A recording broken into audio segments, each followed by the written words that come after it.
line, screaming like a siren at night. Red and blue shouting, nobody's right. Smoke in the streets, truth under attack. Everybody's loud, nobody's got facts. Feeds keep scrolling, nerves stay tight. Matchsticks flicked in the dead of night. They sell fear, cheap package the lies, while the clock keeps ticking, empires on fire. Can't sit quiet while the world's on edge. Lines in the sand, standing on the ledge. No script, no leash, no polished choir. Just a voice in the dark and a spark to the wire. This is and I'll bring the fire. Gonna light it higher. No filter, no fear, I say it raw. Strike the match, let it burn through the fog. This is and I'll bring the fire. And I'll bring the fire. Everybody's selling truth like a brand, buying opinions they don't understand. Talking in circles, screaming online. Keyboard courage, borrowed spines. Yeah, power plays dressed up as peace. Same old wolves with different teeth. But silence is loud when the house is burning. And the fuse is short, yeah, it's still learning. I don't dance for the left or the right. I stand in the heat, I stand in the fight. No strings, no chains, no manufactured choir. Just gasoline thoughts and an open lighter. This is and I'll bring the fire. Gonna light it higher. No filter, no fear, I say it raw. Strike the match, let it burn through the fog. This is and I'll bring the fire. And I'll bring the fire.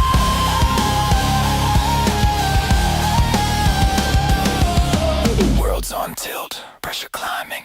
Truth don't whisper, it's perfect timing. You can't cancel the smoke, you can't stop flame. Say my name when it hits, say my name. Why? Say my name. Say my fire don't ask permission. Fire don't need a side. Fire just shows up honest and exposes the lie. This is and I'll bring the fire.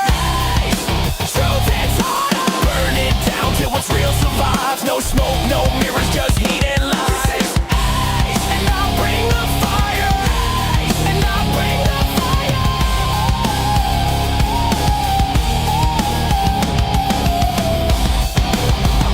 American fire. Strike it. Let it speak.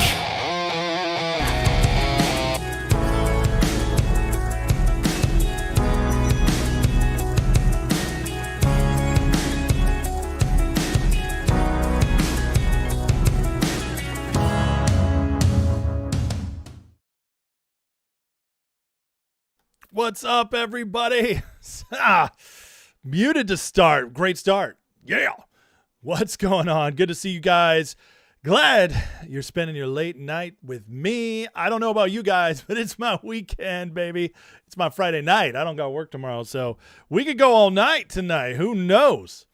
Who knows? But probably not.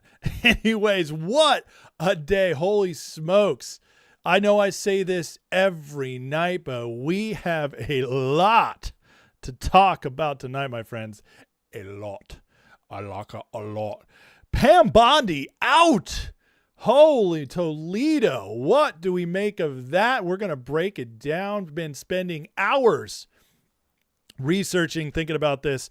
It's going to get interesting, and I'm going to show you guys why I think this is an amazing thing, but honestly, probably not for the reason a lot of you guys think. So going to break that down. That is obviously the biggest story. You're going to spend a lot of time on that tonight, but there's plenty else to talk about. We have the fraud arrests already ramping up. Thank you, JD Vance. We have the grifters. We got to do a grifter report because you know it's not an Ace, a show with Ace on American Fire without a grifter report these days. There's so many of them. We got to cover it. So got that. Got some nice juicy juice on Candace Owens and Alex Jones, and Tucker Carlson doing something I totally called.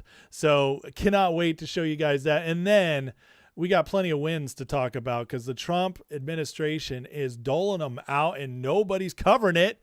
So I will break down and show you guys what's actually happening despite all the nonsense being reported out there. So you guys ready to break through the narratives, get the real scoops on stuff?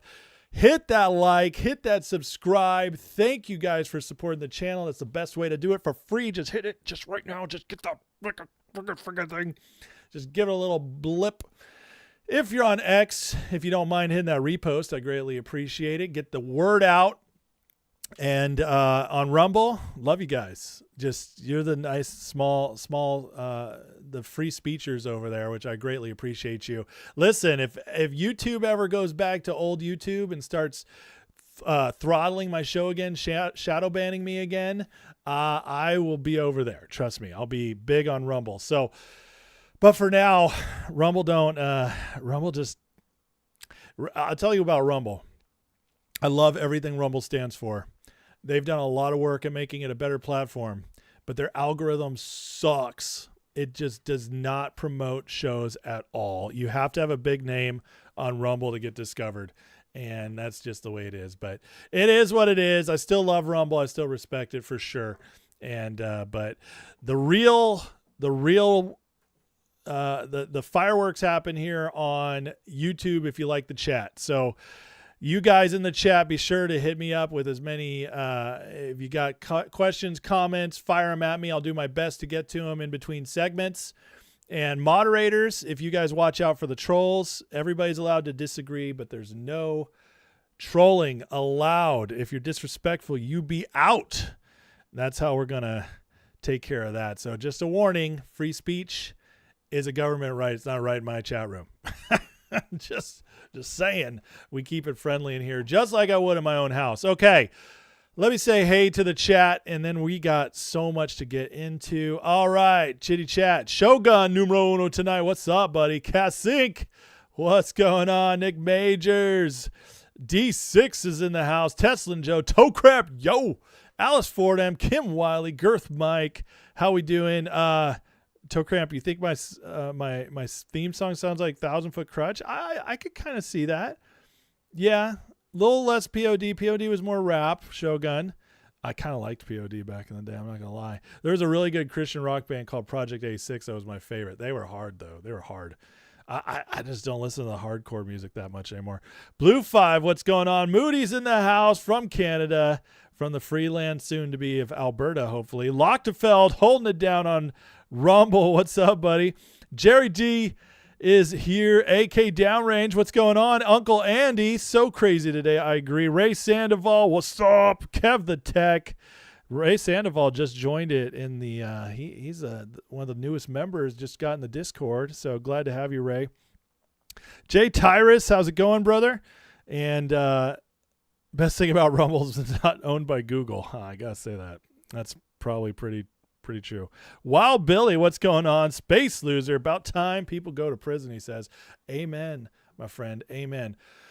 All right, you guys ready? Hit the like, hit the subscribe as we're moving here, but it's time to start the show. All right, Trump today. So first of all, before he made this announcement, all these rumors were flying around. And you never know what to trust anymore. The New York Times reported Bondi could be on her way out, and I just don't trust the New York Times especially when they say, anonymous sources. You can't trust it. And then it was CNN and Politico. I was like, a lot of these places are constantly wrong. So, but it's interesting when they're all rumbling it. You don't know if it's a psyop trying to attack something, or if there's fire behind that smoke.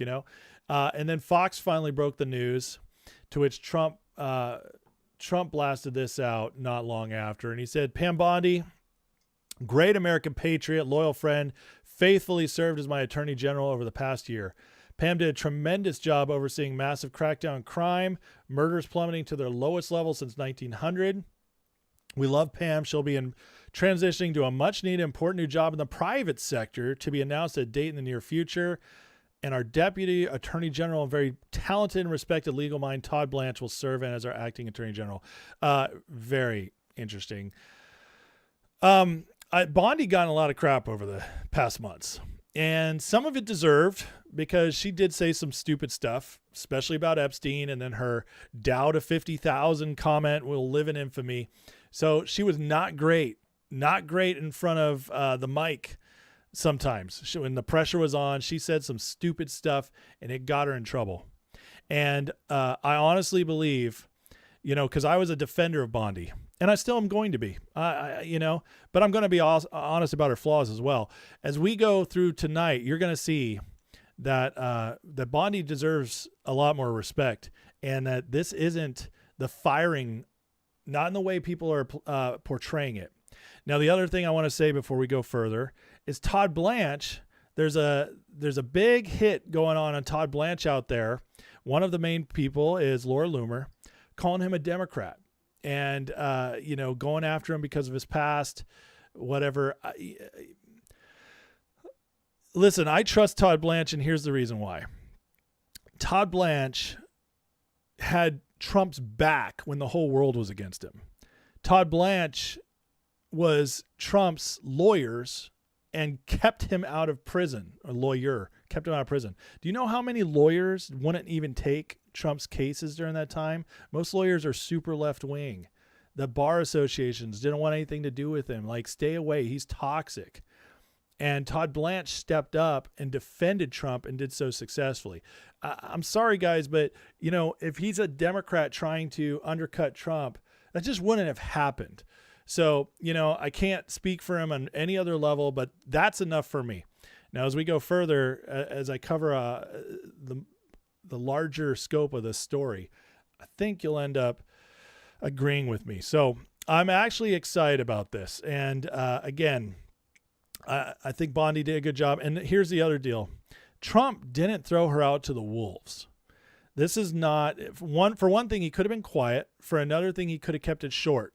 Thank you to Pam Bondi for her year served. She'll go on to great things. Bye.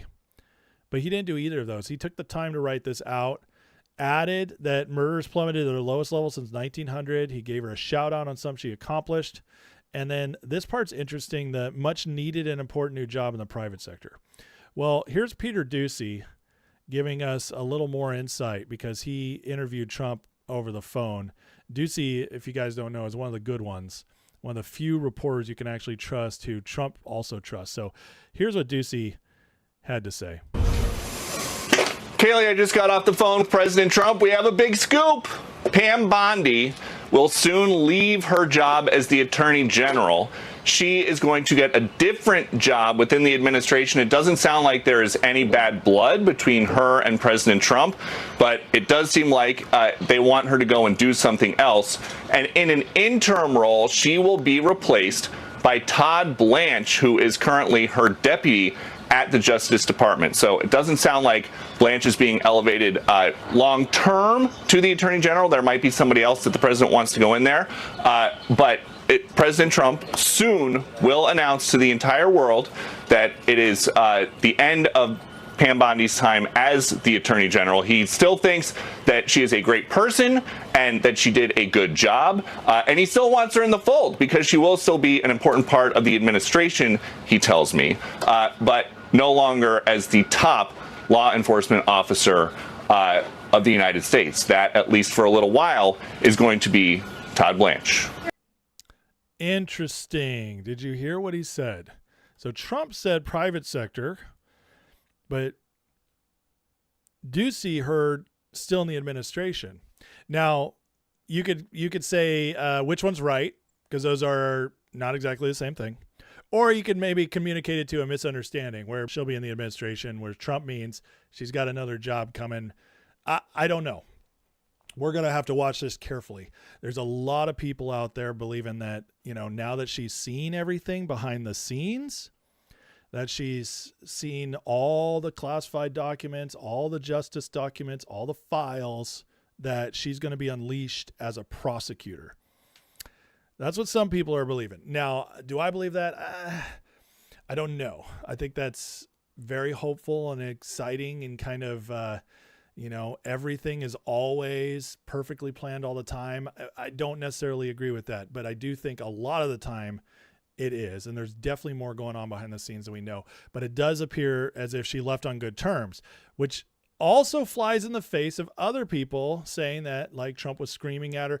Guys, the PSYOP, the fog out there is insane.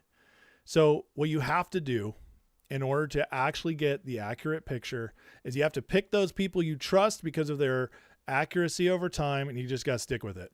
So, sometimes you might get a little led astray by them.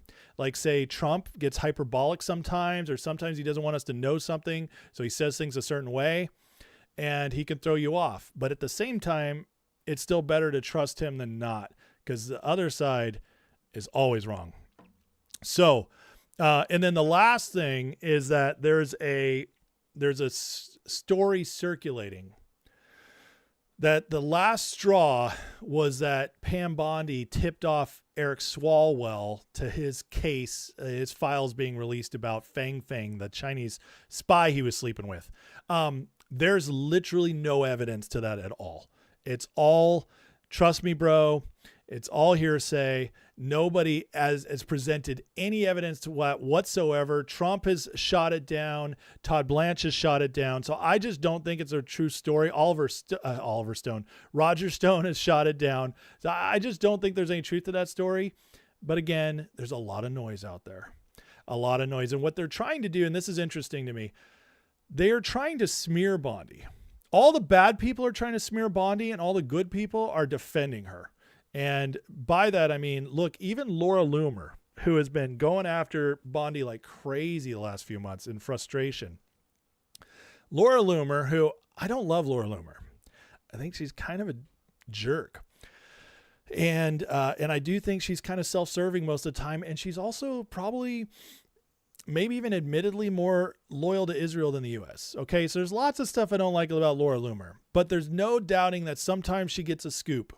And then other times she throws stuff out there that just never ends up being true. So I think she loves to get scoops that are rumors and sometimes blow them up as real stories. But regardless, she does get these sometimes. And she was ahead of on the Bondi curve. She said, but even with Bondi leaving now, she says at the end of the day, Bondi didn't meet Trump's expectations as attorney general, but she's a nice person. Do believe her heart was in the right place. And she makes this comment, which I thought was interesting. Bondi made a lot of money and still took the time to uproot her comfortable life in Florida to move to the Capitol. She says, I admit Pam made sacrifices to save President Trump, and here's some of her key accomplishments. Led aggressive fentanyl and opioid enforcement. Bondi oversaw large-scale seizures of fentanyl, over 22 million pills, thousands of kilograms, prevented millions of overdose deaths. Strengthened immigration enforcement. She directed the DOJ to use all available criminal statutes against illegal immigration. Established joint task force October 7th. Created a dedicated task force at the DOJ to prosecute perpetrators of October 7th, which I know that Loomer loves that. Issued major policy directives, signed approximately 14 memos aligning priorities, included eliminated DEI programs, revived the federal death penalty, reviewed Trump cases, created a task force on the weaponization of DOJ, reformed the personnel and structure. Now, I think this is actually the biggest one, as we're going to see here in a minute. I actually think that Bondi's main role might have been just cleaning house. I really do. And we're going to keep seeing as we move forward. And I think there were things she wasn't maybe meant to do. Like Trump didn't put her in the position to do it. And one of those might have been like the Epstein files, and which would make a lot of sense if you think about it. If she kind of got stuck with those and wasn't ready for them because it wasn't really what she wanted to deal with. And so that's why she was kind of unserious when she first dealt with them. And then as it got more and more serious, she just kind of botched how she talked about them. I do think that obviously she did screw up on that, but I actually think this is the main reason she was there, to clean house and reform the DOJ and rebuild it going forward. And going back to Loomer's comment about Bondi having a great life before becoming DOJ, you know, when you have that great life and the president asks you to serve, you know what most of these people do, especially if they're older, like Bondi, who's 60, even though she still looks amazing. And even if she's had work, she got good work because it doesn't look fake like Kirsty Noem. You get picked at that older age. You've done a lot of work for the government of your time. You've done your stuff. You usually say, I'll give you a year or I'll give you 2 years. But most of them don't want to do 4 years. And there's not a lot of talk about that, but it happens all the time. See, these people didn't run for office. Pam Bondi didn't run for office. None of these cabinet members did. Some of them were all in, like RFK Jr. and I think Tulsi Gabbard, which we'll talk about in a bit. But some of them are just picked by the president. And so they'll say, you know, you're my friend. I want to help America. I'll give you a year or two. That wouldn't surprise me at all. So I do feel like this might have some semblance to a plan of it. Combated anti-Semitism. That's a Loomer thing. Support additional crime reduction efforts, crack down on men and women's sports. So Matt Gaetz called her out. Pam Bondi, it's horrendous lawfare. He's shown moral courage, strength, exquisite legal talent. He'll do a great job for us. Now, Alina Habba, this one matters to me because we all know Alina Habba is a stud. She's gorgeous too, but she's a stud. She is a great lawyer. And for her, and I know she's all in with Trump, so for her to call out, I thought was a big deal. She says, thank you for your service. I know firsthand how tirelessly you work for the American people. You see all these people calling her out. This doesn't happen if somebody's leaving in shame. Just saying. You know, when Joe Kent left and resigned, it wasn't like everybody in the administration was calling him out saying, thank you, Joe, for your service. You did such a good job. No, it wasn't like that. If you're leaving in shame, everybody doesn't go calling you out, taking their time out of their day to make sure you know how appreciated you are. This tells me that Bondi was actually doing a really good job and did exactly what they wanted her to do. This tells me that was planned. Also, they didn't run her out of town. They're giving her a month left to transition the office. So again, all the signs are pointing to that she's on good terms.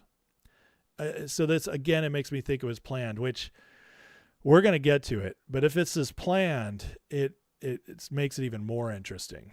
Either way, this is a good sign for what we're about to talk about. But the if it's planned, it's even more spicy. Now, because Bondi's gone, there's all this other stuff going out there. Tulsi's going to be gone. I got a good one coming up, but I'm going to save that for the Grifter segment. But this is from Dasha Burns from Politico. Trump's considering more changes to his cabinet, according to 4 officials. Again, trust me, bro. He's expressed frustration, disappointment with Lutnick and Labor Secretary Chavez de Raymer. Now, these two, I will say, they would actually make sense. Lutnick, even though he's a longtime friend of Trump's, he also has no government experience. He's a rich guy, and he just really hasn't been put out there much. It makes me think Trump just hasn't had much use for him. Also, Lutnick went to Epstein Island, and it came out in the files that he lied about when he'd stopped talking to Epstein and had one more meeting with Epstein later where he took his family on the way to, they were on in between a trip to Europe or something like that. They made a stop at Epstein Island. Him and his family with his kids have lunch with Epstein and then went on. This was in 2012. I have a feeling Trump didn't know about that. And when he found out, I have a feeling Lutnick had told Trump the same story he told the rest of the world on a podcast, which is that he hadn't seen Epstein since like 2004 or something like that. But the fact he went to the island, that came out in the files, I have a feeling that pissed Trump off. And even if Lutnick didn't do anything, he didn't protect Trump by not giving him the full truth. And so I have a feeling that this could be true. The other one I think could definitely be true is the labor secretary. She's basically a hardcore liberal. She might not be woke, but when it comes to labor economics, she's a lib. She lib. And so it would absolutely make sense if he's getting rid of her. But there's some other ones like Tulsi. Well, let's get to Tulsi. Seth Ketchel, though, does make this comment. Lots of drama online about Trump moving for more cabinet changes. My view on this is that not all changes are out of anger or frustration. Good manager pulls pitchers when necessary, shifts around the bullpen arms as needed to get through 9 more innings. Yeah, we'll talk about the timing on this in a minute. Peter Ducey confirmed President Trump's extremely happy with Tulsi Gabbard. She isn't getting anywhere. All reports otherwise are fake news. Now, it's very possible she is DNI. It is possible Trump's lying to us because the rumors about Tulsi have been really heating up since the Joe Kent stuff. Going back to last year, there was even some rumors about Tulsi because of Iran and because of her previous stances on bombing Iran. So there have been whispers about issues with Tulsi for a while now. But here's the deal, guys. Of course they're going after Tulsi. Of course they are. Because Tulsi she's cleaning up the election issues. She's got all the stuff, man. She's got all the intel. She oversees the CIA, the NSA. I mean, she's got it all. She's the boss of all of them. And so they're terrified of this woman. So is it possible she could be on the outs? I mean, the whole Joe Kent thing, very, very sus. Yeah, it's possible. But is it also possible that they're just trying to bring her down? I have a feeling that's actually closer to the truth. And this Roger Stone and Loomer have been feuding about this all day. It's been kind of funny. Laura Loomer keeps calling it out that Tulsi's going to be gone. Now, my view on this is whether it's true or not, Loomer hates Tulsi Gabbard. She always has. And when Laura Loomer sets her sights on somebody, she does not stop. And I think sometimes that's where Loomer, other than Israel, I think those are her two blind spots. Loomer can be an excellent reporter when she's not emotionally attached. When she is emotionally attached, she can get a little crazy. And Roger Stone, who's been right so far, because Laura said Tulsi was gone today. Didn't happen. And Roger Stone calling it out. Sour grapes from a two-time loser. Can't admit she's wrong. Actually, it's a matter of time because you're committed under the Baker Act. Come back at me if you serve your country in combat the way Tulsi Gabbard has. Roger, who's friends with Trump, has constantly said Tulsi is fine and not going anywhere, which is better for us, to be honest. Now, let's get into the ramifications of this. Here's Ducey again talking about Todd Blanche. The sense that we've gotten here over the last couple of weeks is that something was happening at the top of the Justice Department. And for whatever it is that the administration has planned for the next couple months, as long as an acting attorney general can serve, he felt more comfortable with Todd Blanche being there. And so it's kind of a thanks for your service, Attorney General Bondi, but we have some work to do with Todd Blanche. Did you hear that? I'm going to play that last part one more time. Attorney General can serve. He felt more comfortable with Todd Blanche being there. And so it's kind of a thanks for your service, Attorney General Bondi, but we have some work to do with Todd Blanche. How interesting is that? By the way, this woman is stunning. 60 years old. Are you kidding me? Shogun, your wife is pretty, bro. I know you love her. Anyways, I'm sorry I got sidetracked. What he just said is fascinating. He said that the main reason she's gone is they had a plan of something they want Todd Blanche to carry out. Now, stick with me for a second here. Blanche, who covered for Trump, okay? Like, he saved Trump in all these cases. He was his lawyer when nobody else would take the case. That's why Trump's loyal to him. He took an extreme. Blanche took an extreme risk with his career and reputation that he built up over however long he's been doing this to represent Trump. Do you understand if you're a Democrat, which he was a registered Democrat, and you're willing to basically, support the man they believe is Hitler? That's crazy. And that shows like he's not just a Democrat. Okay. Tulsi Gabbard was a Democrat. RFK Jr. was a Democrat. Just because you're called a Democrat doesn't mean you're a Democrat the way we mean a Democrat. Okay. There are Democrats who lead the Democratic Party who are insane, psychopathic people. There are Democrats who are on the left who run that party because they won't slow down these people, who are insane, psychopathic, narcissistic, crazy people. Absolutely. And then there's a whole bunch of Democrats who are left of center, regular people who just disagree. They hate the crazy stuff, but they also hate Trump, or they hate whatever it is. So, I don't care that you're a Democrat. I care that where your loyalties lie. And, as far as I know, RFK Jr. is still registered as a Democrat. We love him. He's amazing. Blanche, again, all I need to know is that he stuck up for Trump when they were trying to take him out. He easily could have avoided that.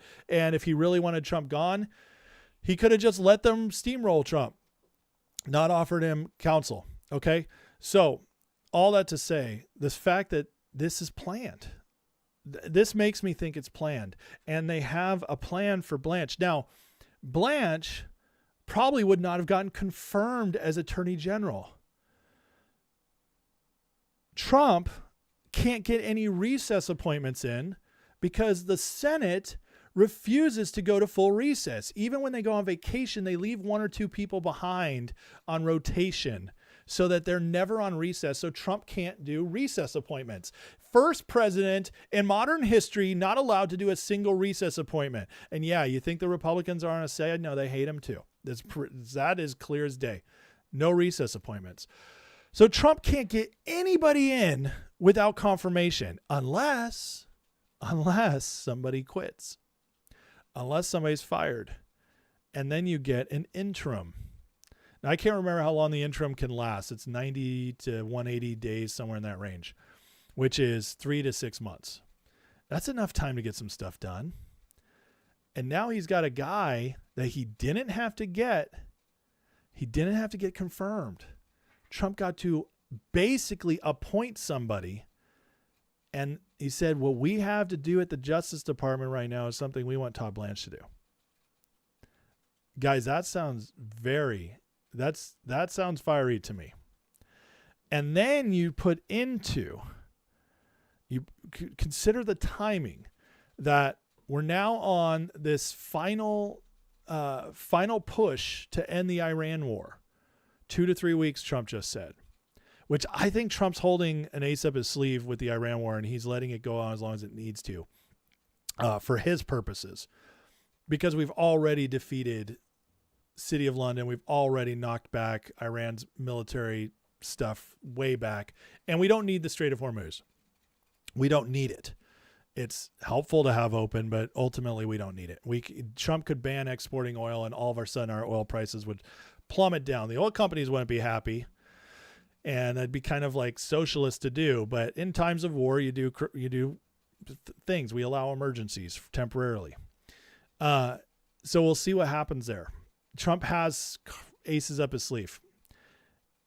But if City of London is struggling as much as I think they are, if Europe, the globalists, are struggling as much as I think they are, and as we keep seeing with all the news coming out, with all the ways they are refusing to help, all the struggles they're having with energy, you take that all into consideration, and it truly looks like they've lost here.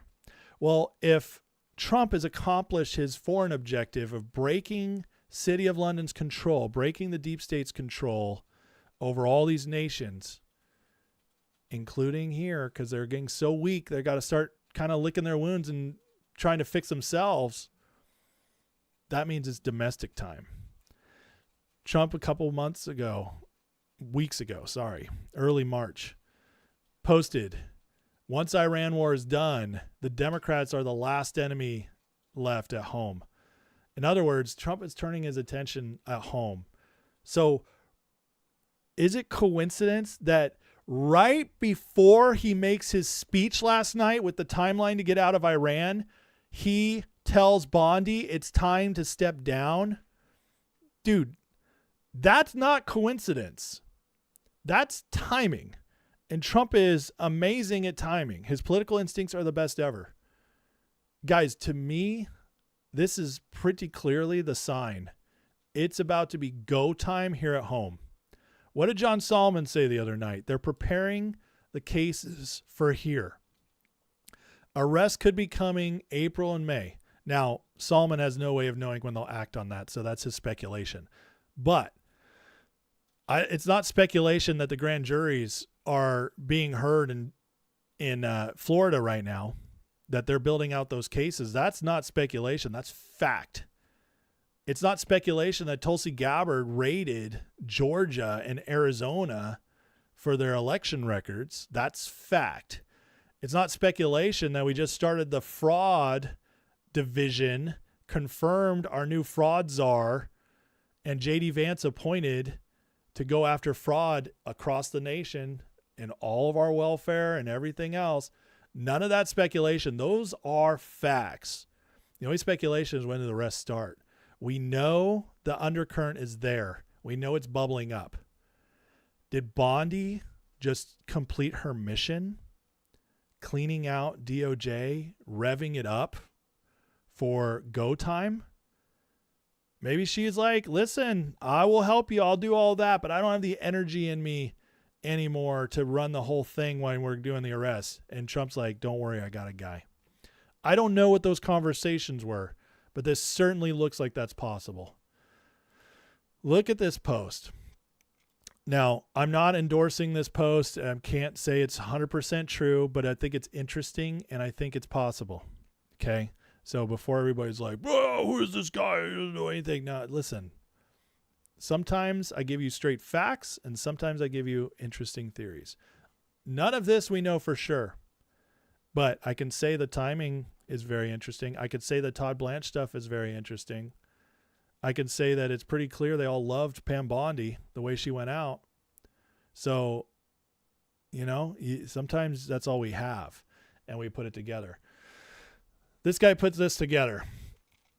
Pam Bondi was installed to clean house in the DOJ and FBI with Kash Patel. Blanche announced this has been completed on March 25th. That's correct, and I'll show you the graphic here in a minute. But I read that on my show just over a week ago. Bondi was a temp by design. AG1 to AG2. Comms from Trump's Supreme Court visit point to Sessions the day before Bondi leaves. She was sitting by him yesterday at the Supreme Court hearing. Just crazy stuff. His unrecusal from the Russian collusion hoax, which is highlighted in the drops, is one of the last key steps for the full FISA D class. So who's the next AG? Well, it's either going to be Todd Blanche or they have somebody ready to go. There's whispers of Zeldin, who's been killing it at EPA, but they might surprise us too. Here's White House decode March 26. Cryptic graphic post of Trump points to DOJ, FBI being cleaned. Todd Blanche, Just the News say FBI, DOJ cleaned house. And here's the graphic. You see Trump all digitally. It's very strange stuff. And then you have the Todd Blanche, John Solomon posting the story on Todd Blanche. Blanche says DOJ, FBI has cleaned house. They're ready to go. I would say the timing on this is crazy. Okay. Todd Blanche saying that just 8 days ago, 7 days ago. And now Pam Bondi steps down. You just can't. You just can't make this stuff up. And then do we know? And listen, this is where you get into the place where you either trust Trump or you don't. If you think Trump's a big dummy and he's just always just stumbling around, breaking all the glass in the house, then this is exactly what that looks like. If you don't pay closer attention. Or you can be like us and do the work and say timing is very suspect. It makes no sense. Is it possible Trump is always doing crazy stuff at the perfect time? No. Nobody could do that, especially not mathematically possible how many times it's happened. And then we just look at all the other circumstantial evidence, and I got to say, there's definitely something more to the story here. As to what it is exactly, I don't know. But I'm telling you guys, I think it's time. Focus is about to come back home. And everybody who's been bummed out about the arrests, I think you're not going to be bummed out too much longer. Unless you have some crazy ideas of what's going to happen. Like if you think they're going to perp walk Barack Obama first arrest, which by the way, you want to be the first arrest. There have been other arrests, just not the way we expected. But if you think they're going to perp walk Obama right away, good luck. That's not happening. But if you're ready to see a whole lot of chaos and Trump chipping away one by one, just knocking them out, and then all of a sudden, every once in a while, bombshell, yeah, that's probably much more what it's going to look like. But the acceleration should really ramp up here soon by what it looks like. You don't change out the attorney general. You don't say you have a plan for the attorney general unless it's something big time on the domestic front. And with everything that's been percolating since last summer, when Pam Bondi and Tulsi Gabbard came out and said it started releasing all this classified stuff on Crossfire Hurricane, the Russia collusion, all that stuff. I mean, once that all started coming out, you knew, oh, they're building some. And now the people have had 7-8 months with that information out there to think about it, to let it settle. I don't think any of this is just chaos, guys. I think they want us to believe it's chaos, but it's actually so complicated, and they have so many ways to bob and weave whenever, because we're not fighting an enemy who's defenseless. We're fighting an age-old enemy who has multiple resources, is well-funded. They punch back. And so you have to have multiple paths to victory. And that's what we're in. Now we're winning. Again, I liken it to the Civil War and the Battle of Gettysburg. Battle of Gettysburg, at that moment, the war was over.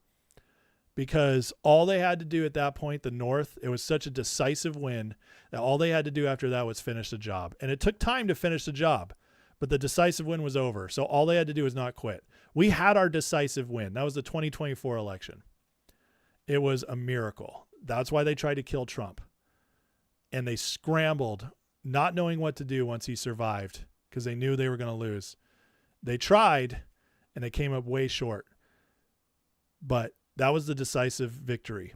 And now the Trump team, all they have to do is not quit, and they'll win. And that's what we're seeing right now. We're seeing it unfold. And they're not going to quit. We're not going to quit. We're not going to let them quit. Now, I had one other thing I wanted to say on this before I move on, and it kind of just slipped my mind. I'm sorry, guys. Lots of stuff I'm thinking about, but I apologize. If it pops back in my head, I'll get back to it. But nope, almost had it. Sorry. It was going to be world shaking too. I'm just telling you right now. Anyways. All right. Let me take a break for a second and say hey to the chat before we move on. But listen, guys, if you like this channel, if you like what I'm saying, if it's tracking with you at all, if you're enjoying yourself, or if you just, think this is a grand comedy and you're laughing the whole time, please hit that like, hit that subscribe. I appreciate the support. It does a lot for the channel. Every time you guys do that, the algorithm says, oh, this guy, he's doing all right. So help my channel grow by doing so. And if you want more, like today is a perfect example. If you want to be involved more, if you want to hear what's going on ahead of time and get like a great preview of what's coming in the show, you want to get in the Discord. And the way to get in the Discord is to go into the description and click that link. And in that link, you'll get a free month to our members access. In the members access, you get 24/7 access to the Discord group where, we have great conversations in there. And you also get all the members lives, which I do members only lives. And I plan on doing one this weekend where I'm going to be doing something special about Easter. And it's going to be more of a theological discussion, but where the world status theologically, I think many of you will find that interesting. So I'll be doing that this weekend, but you also get all the old members lives, all the deep dives I've done in classes and podcasts. So you can click the link in the Patreon, go for free, get a free month, and then if you decide to stay, it's only $5 a month if you like it. But like today in the Discord, Bondi got fired. We were all scrambling, trying to figure out what was going on. And so you just got real time, all the people posting the stories, tracking everything. It was awesome. it was really great stuff. And just the Discord lit up today, and these are the fun days where the Discord really pops. So if you're a news junkie like we are, or if you just want to be a part of the best community online, you're going to want to get in that Discord. Okay, let me say hey to people. And let's see, Trish with the $20 and $2 donations. Thank you, Trish. I greatly appreciate the support. Thank you so much for that. Very generous of you. And guys, if you want to get in a question or comment, now's a good time to throw it in there. But Kareem over on, or Karen, sorry, I read that wrong. Karen over on Rumble says, thank you, enjoy your discussions. You're welcome. I appreciate you. Paula just found the channel and sub. Thank you, Paula. Glad to have you, and thank you for joining. It's a great place to be in here.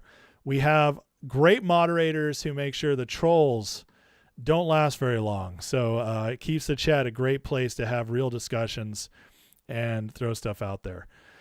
All right. Did I miss anything? Man, I'm not like this chat. You guys are amazing. This chat has gotten so big in the last couple weeks that it's just happening to, it's moving so fast now. I used to be able to catch everything, and now it's really hard to see what you guys mean to be towards me. So if I'm missing anything, throw it in at the end, or throw it in right now. But looks like everybody's just kind of having some fun today. Oh, here we go. D6. This is great. Interim Attorney General can serve for 210 days and maybe longer. If a new Attorney General nomination is approved, the interim can continue until resolved. That's excellent. Thank you, D6, for that. I did know that an interim could have an extension. I didn't know that they could serve indefinitely. That's interesting. So Blanche, we could have him for a year or more by looking at it. Sebastian says, thank you for giving the facts. Tired of black pillars. Lost my brothers to podcast bros. Oh man, I'm so sorry. You know, Doc P, that's incorrect news, brother. I already covered that, but that was going around. I don't blame you. But Sebastian, going back to you, you know, I have a lot of people I know of blackpilling right now too. And it's disappointing because these are smart people. But, you know, the smart people who are blackpilling right now, they have lived in a place of disappointment for so long that they let go of hope. Now, I can't understand that. And, you know, maybe it's just because I've been through so much and overcome it. You know, when I was 30 years old, both my parents were killed in a car accident. 2 years later, my brother died on my birthday. He had a asthma attack in his sleep. You know, I've lost jobs. I've been through a lot, and you overcome it and you find out life goes on, and it always can get better if you focus on what you can control. Some people never learn that lesson. And because of that, they lose hope for everything. And it's very sad to me. It's very sad to me. But I tell you here, you know, more than anything else, man, I love Jesus. And if you love Jesus, there's always hope. And so, in fact, we're commanded to hope. It's part of the nature of being a Christian. And if you're a Christian, you're hopeless. You really need to let God do some work, because there's nothing but hope looking forward. It's always hopeful, and we win. And the trend of history is one of hope. History has gotten better continually over the course of history, despite bumps in the road. It might get worse for 20 years, and then it gets better for the next 100. But in the last 2,000 years since Jesus died, the world has improved substantially. And I believe we're still doing that. So you'll always get hope here. No blackpilling ever. In fact, but yeah, I get you. We've lost people to blackpilling. It's very sad. But what I would just tell your friends is, like, you know, what good is that doing? That's ultimately what it comes down to. I saw today a great post that said, you know, people who are negative are often right, but optimistic people are often rich. And so it's always better to be optimistic. success follows optimism 9.5 times out of 10. So it's always better to be optimistic than to be right. Well, not always better, but most of the time it's better. So, but yeah, I trust somebody, right? Shiski says, think you got it figured out. You trust God, Trump and God, and we can trust you in your accurate. Well, thank you very much for that. I do trust God, and I believe God gave us Trump, and so I trust Trump. So that is, that's how we go. Vincent says, it's tough times. Many people want results immediately, have hard times waiting for things to come to fruition. It's tough, but hang in there. 100%. Yeah, 100%. Jay Tyrus says, a smart black pillar like Whitney Webb. Don't get me started on Whitney Webb. I think Whitney Webb secretly is not a black pillar. I think she plays one on TV. I think Whitney Webb is an operative. I really do. I think she is. She's designed to throw disinformation into the ether on purpose to black pill people and to make them think there's no hope. I listened to Whitney Webb for a while. She sucked me in for a while because she's very interesting. And she is smart in the sense that she does produce some things that are true. The problem is where she lets her conclusions go. And her conclusions are always bleak and miserable without any hope and without any, the stuff she says we can do to fix things are always so impossibly hard that it just would never happen. And it always comes down to you just can't trust anyone in leadership as well. Or she plays like the libertarian Thomas Massey type game where you can only trust the people who will never have a chance at power. And so they keep you in an eternal doom loop. So I have no time for that. I will never give my time to that. If there's no hope, there's no Jesus in it, and therefore there's nothing I can gather. I don't go there. So yeah, Whitney Webb is somebody I have the utmost lack of respect for. Let me put it that way. Thank you, D-Man. That's very sweet of you. Megyn Kelly has gone off the rails. I'm telling you, all these people who went off the rails, they've done it for one of two reasons. And I think most of them, it's the first reason, which is they're controlled. They're controlled. They were given their platforms and they were expected to turn when it's time to turn. The other possibility, actually there's three possibilities. The other possibility is they're just doing it to go with where they think the money is. So they're moving with the waves. And finally, they could be blackmailed. And so those are the only three reasons I see stuff like that. Romdog says, when people give me grief about war or other event, I ask them how many bad events in our past Trump involved. Yes, 100%. That's a great way to frame it. Pam says, truth brought me here, a spirit and outlook, what keeps me here. Oh, thank you, man. I appreciate that. That means a lot to me. Ray Sandoval says, I think people don't realize how important it is. The first thing I do. Oh, I must have missed the first part of that. Anyways. All right, guys. Well, let's move on to the next. I will, after the next break, I will stop back in the chat. And so have your questions and comments ready. But for now, I'm going to get to a couple shorter segments. But hit that like and subscribe. Always really appreciate it and helps a lot. Okay. So with all this going on, we are starting to see some movement on breaking down the corruption. MJ Truth says, bam, let the mass arrests begin. Thanks to newly established White House fraud task force, which has been in effect for like a week. FBI arrested a married couple in Los Angeles for defrauding Medicare of $16 million. They admitted people who were not qualified for hospice billed the government $30,000 per patient while they forged medical records. 80% of adults admitted into hospice due within first few weeks. Operation saw a staggering 97% survival rate after 8 months. This is crazy. This is actually much bigger. This is just a small example. But they're finding that the hospice...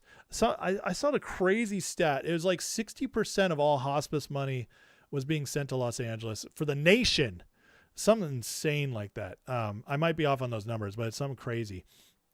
There was another huge bust this morning And then here's FA Attorney Bill S.A. In coordination with Task Force to Eliminate Fraud, federal law enforcement executed several arrests and search warrants in Los Angeles area this morning targeting hospice and healthcare fraud. Operation Never Say Die involves 11 defendants who engaged in fraud totaling more than $50 million. Press conference with more details coming. So, guys, it's happening. This is just the beginning. They're going after the low-hanging fruit to start, but as we know, that builds its way up. You know, it's like when they were trying to take out the gangs in New York and Chicago and, you know, the mafia, that you start with the low-hanging fruit. You catch them, they maybe make a plea deal, go into witness protection, and you move up to the next one, and you move up to the next one. It's a process. But with all the fraud they've been finding, which I believe was Doge's job, you know, so many people are like, Doge failed, guys. Doge completely failed. They didn't get everything cut. No, they didn't fail. Congress failed. And guess what? Congress was always going to fail. They were always going to, because even the Republicans are still 60, 70% uniparty rhinos. Okay, we haven't weeded them out yet. The Senate takes a long time because the Senate is every 6 years. They rotate. Every 2 years, only a third of them go out. Well, that takes time to clean house. Meanwhile, the House is a lot easier. Every 2 years, they all go up for re-election. So the House, you know, the House is like pretty MAGA. It's like 60, 70%. As long as if they sense weakness from Trump, they will make it harder on him. I guarantee it. But Doge came in, and what Doge did is it caught everybody. It got the records. It found out where all the fraud was, and over time, it took time to weed it out and get the ball moving. But I really believe, and so do several others, that Nick Shirley was tipped off by the FBI or somebody at the DOJ to go looking at this stuff and make it go viral. And by doing that, he started exposing things, and now the people are waking up. See, the Trump administration is really smart. They know that everything going on in the world is so, or especially in our country, is so beyond the pale for the regular people to understand. They just are like, no way that would happen, bro. So if you just start arresting people out of nowhere, people are going to freak out. They're really going to think Trump's a dictator. But if you start exposing it early, if you keep making big stories out of it and people are like, whoa, did you see this on my feed? That spreads, and then you make the arrests happen. See, it's all an operation. Everything Trump does is an operation, and he's patient, unlike so many others. It takes time to do it right, and Trump does it right. He does it in a way where the people will mostly accept it, or at least his base will, which is all you need. And he does it in a way where it's legal, so that once it's done, it sticks. And so that's why it takes time sometimes. But these arrests are happening, and they're just going to keep building. Guys, the case has been made. The first 15 months of Trump this time, first 15 months, he did everything he could immediately. And he's been focused a lot after getting the one big beautiful bill through, which he had to do to get his all his financial goals set for his entire term. And also when he had the most political capital, he had to force it through the Senate when they were the most afraid of him. He got it done. And then he turned to foreign policy because the president has almost unilateral power over foreign policy. Got to get this done. Got to break City of London. Got to break China, what China's doing. We got to put our enemies into submission so that we're not being stolen from and taken advantage of, and their tentacles are broken off of us. And then I can clean house. Meanwhile, while I'm doing all this that's within my power to do, I'm going to be having the Justice Department rebuilt, and we're going to stop murders and stuff, crime in the streets as best as we can. But the big white collar crimes, the behind the scenes crimes, the corruption crimes, the sedition, the treason, we're going to build those cases. And we're going to start showing everybody little by little. We're going to seed it out there, and we're going to build this case to the base. All I need is the base. He says, as MAGA's with me, we can't lose, because they are powerful enough and big enough to make sure things don't collapse. Republicans are terrified of MAGA because we own the whole party. So they can't turn against me. And that's all he needs. This is why Trump doesn't care about Democrats. It's why he doesn't care about reaching across the aisle. He knows the only way to get stuff done is to be very unpopular at times, except with his base. As long as he's with the base, he's politically invincible. He knows this, and it's brilliant. And so you keep going and you keep showing people, because you can't just tell people, they won't believe you. It's, trust me, bro, we're very skeptical people now. The government's been so terrible to us for so long. You got to show us. Some of us trust Trump enough where we'll trust his word. Most people aren't there. So you show them. And at least if you show them, even if they are skeptical, even if they're scared of you, they still can't fight it completely when you do it. They know. That's what Trump's doing. And that's why the Republican or the Democrats are freaking out right now so bad, because they know what's coming. And that's why I also think we're shifting gears with the Pam Bondi stuff. So the arrests are coming, guys, and get excited. Now, this is all ramping up. Again, timing is everything. That's right. In comedy, timing's everything. Well, it's also everything in politics. It's everything in war. And we are at a war. We've been at a war for a long time. Not with Iran, not with Venezuela. We've been at war a long time with City of London and the cabal. And we're breaking them right now in Iran.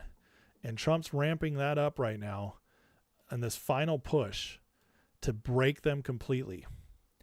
Trump today, the biggest bridge in Iran comes tumbling down, never to be used again. Much more to follow. It's time for Iran to make a deal before it's too late and there's nothing left of what could still be a great country. Look at this. Just incredible stuff. Boom. Know how hard it is to rebuild something like that when your economy is about to crash? When your infrastructure is just decimated, you have nothing left for your government, your military? That's going to be a tough one. Trump, but it's also not like catastrophic for the civilians. It's just inconvenient. This is the kind of thing that Trump's going to do. He's going to just keep poking at them and it'll ramp up. But Trump is giving them a timeline. In this timeline, it's total surrender. If they don't do the total surrender, I do believe Trump's going to declare victory and move out. And what it's going to be is much more uncomfortable for other countries, the Middle Eastern countries, the EU, the NATO, the UK, City of London. Because if they don't get total surrender, the Strait of Hormuz is still going to be up for negotiation, let's say, in your guys' hands. Trump ultimately wants this to be fully finished, but he also knows he's got bigger fish to fry. He's already accomplished what he needs to there, which is break it, guys. Well, we're going to go repower up and we're watching you. If you do it again, we'll be back and you'll be weaker next time and we'll just do it all over again and it'll be worse for you. So we've already won. We've already won in what matters most. This is bonus time. This is get everything out of it so that they're just completely gone. Maybe set free the Iranian people as well. And the Gulf states want us there. But this is finishing up. And as it's finishing up, the domestic's going to ramp up again. So it's all timing. All timing, just like we were talked about. But look at NATO. Now, this is a great post because this summarized all these different countries and what they've done to us in the last few days over Iran. Remember, every other war since World War II, these countries, especially the UK, have been stoked to join us. If that doesn't tell you all you need to know, then I don't know what will ever get through to you.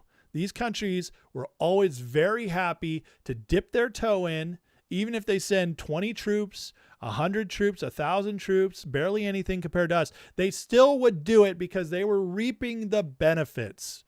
Defense contracts, money flow, staying on our good side because it was all a game.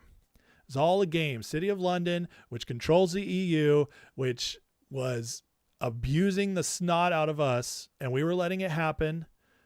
Some presidents more than others, but all of them were letting it happen and progressively get worse, stealing from us so that they could be more enriched, killing our middle class. And now that that's being broken, they're all throwing a pity party, and they don't want anything to do with it anymore because this isn't benefiting them the same way it used to. See, NATO has been completely fraudulent since 1991 when it should have been disbanded.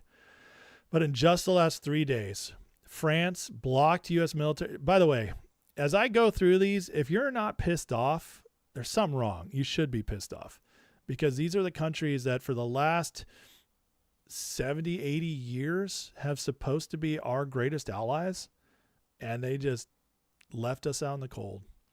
France blocked U.S. military overflight for weapons to Israel, first time since war began, 28th. Israel cut all defense procurement from France. Italy denied Sigonella Air Base landing to U.S. bombers.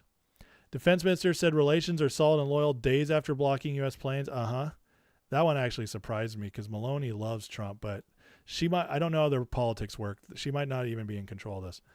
Spain closed entire airspace to U.S. operations. Blocked Naval Station Rota and Morone.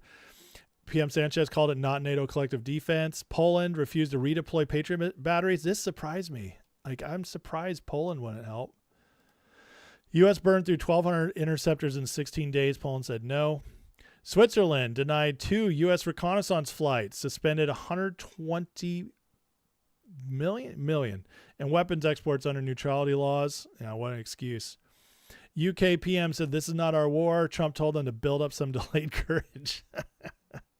Trump has made Keir Starmer look like such a little, I can't say the word I want to say, little baby, to be nicer. So much so that even Saturday Night Live made fun of Keir Starmer. That's how pathetic he looks. Germany, President Steinmeier called war possibly illegal while hosting Ramstein, our largest U.S. base outside America. It doesn't even let us use it. France, Italy, Spain, Poland, Switzerland, UK, and Germany all in 1 week. This many allies abandon you once, not disagreement. It's a class. Listen, what are we doing in NATO? What the hell are we doing in NATO? But listen, the American people, God bless us, most American people haven't realized yet how awful NATO is until now. People are starting to wake up. I told you guys, I've been listening to shows where even Democrats are pissed off at NATO, starting to doubt, not the Democrats in the Senate, but some of them who are consultants, speakers, whatever, they're still in the Democratic Party. They're starting to have doubts. They're starting to wonder what we're doing because they're outraged by this. It's so outrageous that they won't even let us use bases that are ours. Insane. Now, Trump pulling out NATO, which we've all wanted for a long time. We wanted it first term. Obviously, we wanted it in the past year when he came back, thought maybe he'd pull that trigger. But you wait until the people will be more accepting. And this Iran war, because it's really the big enemy in the Iran war is not Iran. It's City of London. It's the EU, the globalist Davos. They just got exposed big time. And they just showed us that NATO is not really an alliance. NATO is actually the United States, who sometimes let the other people come along for the ride. We've actually been Europe's military. And here's the proof. And they still think, despite the fact we've been their military, they are arrogant enough to think that they have veto power over us. F you, bro. No, thank you. That's not, homie, don't play that. So NATO, it's going to be time. And we have some senators, including Rand Paul of all people, saying Trump should just go ahead and declare it. Even though they did pass a law to try to limit the president. But guess what? Coming out of treaties is constitutional. It's a constitutional right given to the president, which means if he did it unilaterally, Congress would fight him. It would go to the Supreme Court, and the Supreme Court would say he could do it. So Trump can pull out NATO unilaterally. And yet, based on everything we've seen Trump do and how many times he's let stuff go to the Supreme Court, I'm telling you guys, he knows he can do it. And he's just waiting for the right moment. But yeah, he can leave it just like he left the WHO, which we had a year countdown, and that was over in January because I think he did day one when he got in office. This war also is not what they're telling you it is. We're not stuck the way they're making it sound. Strait of Hormuz is very important, but it's not the end-all be-all. Saudi Arabia is proving it. Saudi Arabia is now rerouting their oil supply away from Strait of Hormuz at a record pace. Crude oil shipments from Yanbu, a port on Saudi Arabia's Red Sea, are up 5 million barrels a day, doubling in 2 weeks. This comes as 746-mile east-west pipelines operating at full capacity of 7 million barrels per day. You see what happens when you just do stuff? You know how many countries are poor or underdeveloped right now by choice? Either they didn't have the funding, like say in Africa, they were bled out by Europe, or they're the Europeans who do it up by choice because of climate laws or whatever stupid stuff, just like California. But you see what a country like Saudi Arabia just decides to do stuff. Well, they don't have to rely on the Strait of Hormuz anymore. They built a freaking pipeline and now they have another port and they're just like, peace, no big deal. This is why it doesn't matter as much. Sure, the Iranian oil won't always come out, and that's gonna hurt Europe more than anybody else. Europe and China, which do we really care that much if Europe and China are the ones struggling the most? I don't. To quote Kevin in Home Alone, I don't think so. Of the supply, 5 million barrels per day are being exported. 2 million are being refined in Saudi. Surge in exports from Yanbu has now offset 45% of lost Persian Gulf shipments this month. We've already offset almost 50% of the Persian Gulf shipments. Dude, Trump knew exactly what he was doing. Everybody who says he didn't plan this is, wait for it, a retard. To put this into perspective, exports from this port were at just 1 million barrels per day before the war in January and February. Saudi Arabia is actively looking for workarounds. Trump just basically, by doing this, he forced Saudi Arabia to choose freedom from Iran. Choose freedom from Iran's dictatorship over the Strait of Hormuz. Unbelievable. Unbelievable.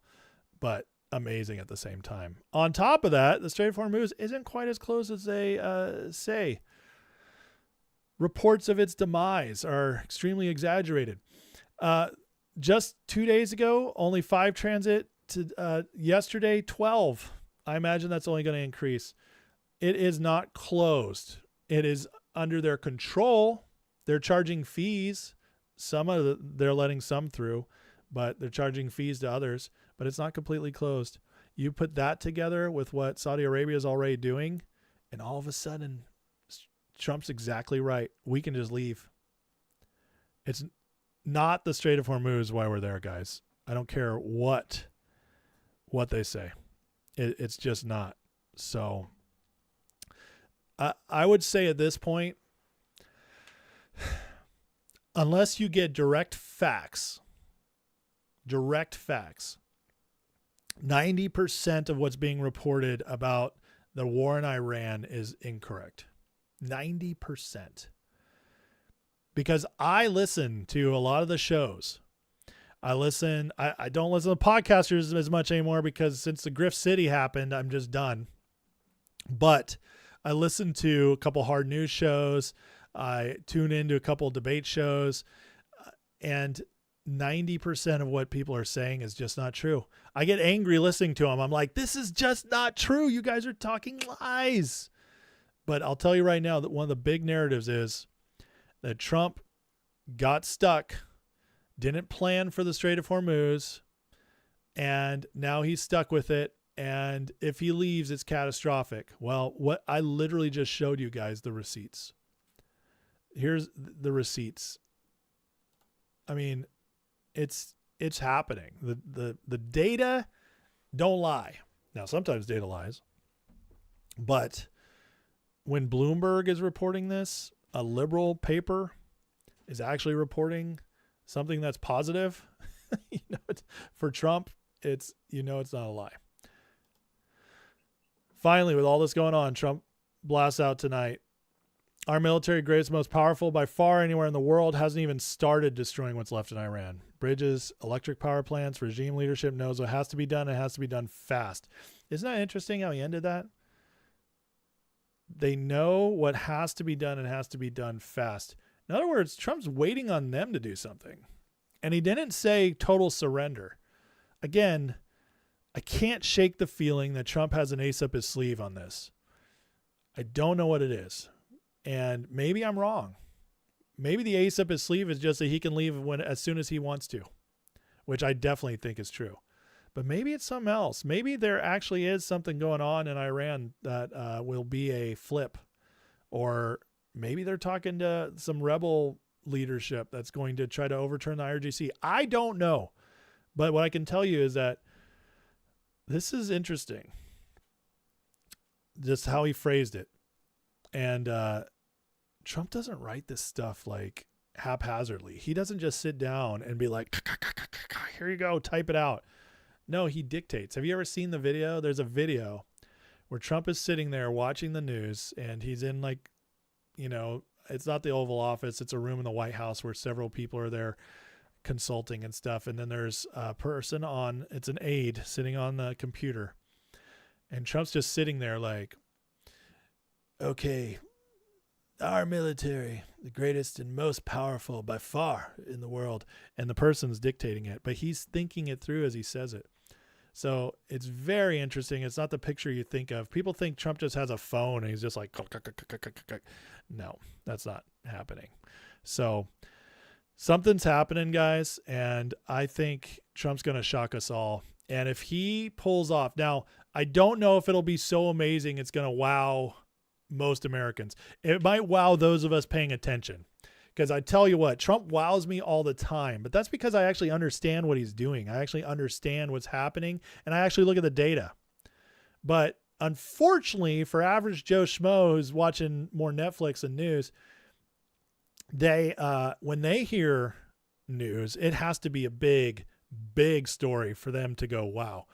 And so not sure we'll get that, but we might get something that makes all of us paying attention say, he freaking did it. That's what I'm hoping we see. And I'd really hope for the big one, because that'd help more in the midterms. But Iran, baby, we're in full control. I have no doubt of it. When you see the Strait of Hormuz just really is not the issue they say it is, there's just really nothing else to think. No other reason to think we're stuck. So I'm excited. I'm so excited for April. I can't wait to see how this wraps up and then where we go next. Oh, man, it's getting fun. It's getting fun. All right, guys, hit that like, hit that subscribe if you think it's going to be fun, because I think it is. Or if you're positive, or if you just like how, if you're learning anything. But let me take a break, get into the chat. We're going to do the next thing. We're going to do the little Grifter report. I got some fun ones tonight in the Grifter report. We're going to go through the grifters, the big podcasters, the fake MAGA, FAGA. We're going to go through them tonight. And then I'm going to end with our wins, some wins that Trump's been getting this last few days, popcorn style, or shotgun style. Somebody says popcorn, somebody says shotgun, but let me see. Anybody who has something they want to say, now's the time to get it in. Prying Paula says, it amazes me how many people have no clue what's going on in the world and our country. It's sad. It is. And this is one of the things that we have to do, that we have to come to grips with, is that everything bad in America that happened, and I don't mean every little thing, I mean in general, like the power structure that's been built, the shift of culture, we have to all live with the sobering realization that it all happened on our watch. It did. I've been an adult for 24 years. I certainly didn't do every little thing I could to help my communities. And the vast majority of us didn't. I didn't always pay attention, although I'm kind of a nerd on this stuff, so I've been paying attention a lot. But I've come to the realization that, Republicans, well, I should say like more conservatives, constitutional leaning types, and which is mostly people of faith and big on family, that kind of stuff. We just want to be left alone to live our lives and be friends with people and go to church and raise our kids and have a good life. Maybe start a business, run a business, make money, whatever it is. And just enjoy that life and make the most out of it. Help people where we can. But we don't want to get involved in this big stuff. We're not power seekers generally. And unfortunately that hurts us. Not because our drive is wrong, not because our desires are wrong, but because we get so caught up in that we don't take the time to serve for a few years. And I literally believe if everybody just gave 2 to 6 years of civil service, where you served on school boards or your city council, just something local, or maybe you knocked on doors for elections. If you just did that for 2 to 6 years of your life, a relatively small time, if every single good person in America did that, there would be no stopping us. We would never go backwards ever again. The problem is we don't do that. And on the left, they are power hungry because they're crazy and because they also know they're wrong. And the only way they can advance their insanity is to take power. So they crave it, and they teach their kids and indoctrinate kids in college and public schools and even jobs nowadays. They indoctrinate them away from the good parents, and then the bad parents raise them this way to go after power, become lawyers, take over power positions, go to Harvard, go to Stanford, go to wherever, these big schools that you can make connections at and get involved in government. And they live for that. And so you get 5 to 10% of the the population that ends up steering culture. And fortunately, there's so many of us compared to them that we stumble into power sometimes, or we just happen to have a couple of us that go for it. And, it slowed stuff down, but we haven't taken culture back till now. Trump woke us up, and then COVID really woke us up, and we made a big surge. But already I see comfort settling in as Trump is, having success, and when we're seeing culture come back a little bit, we can't get comfortable. And so everybody has to, do something.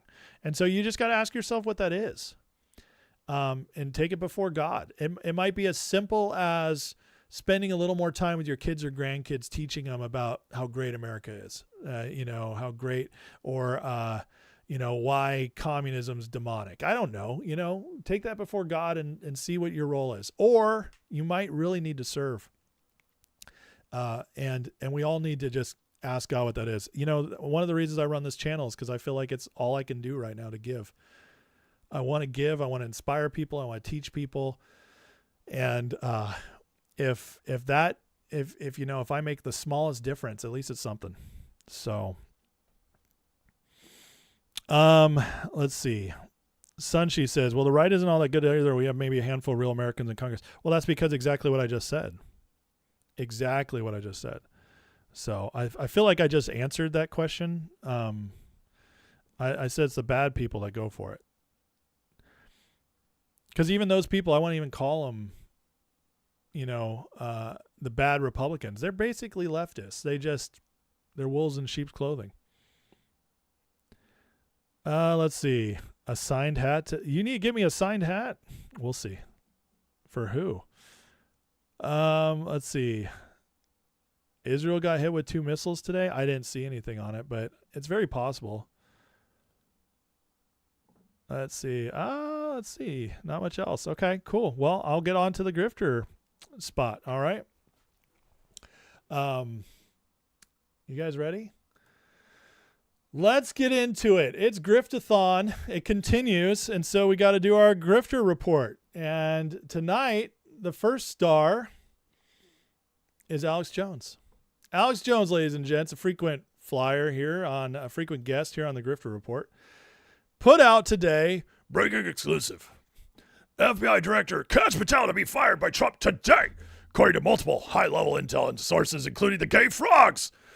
They are so pissed off at Trump, and Trump's got to clear Kash out because Kash, he's just one of them, you know. We thought he was good, but he's not. Along with his grifter buddy, Kyle Seraphin.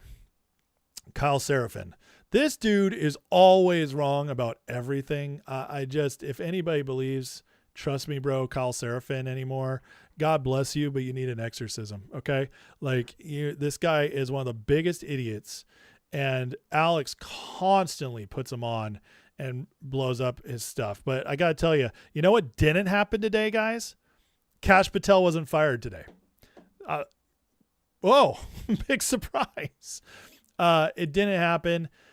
I don't watch Alex, so I don't know what his excuse is, but this is just insane. I used to like Alex Jones. I used to enjoy his show. I think he did some good work back in the day, but my God, at this point, he's a total hack, and it's time to put Alex Jones to bed. How do people still trust this guy?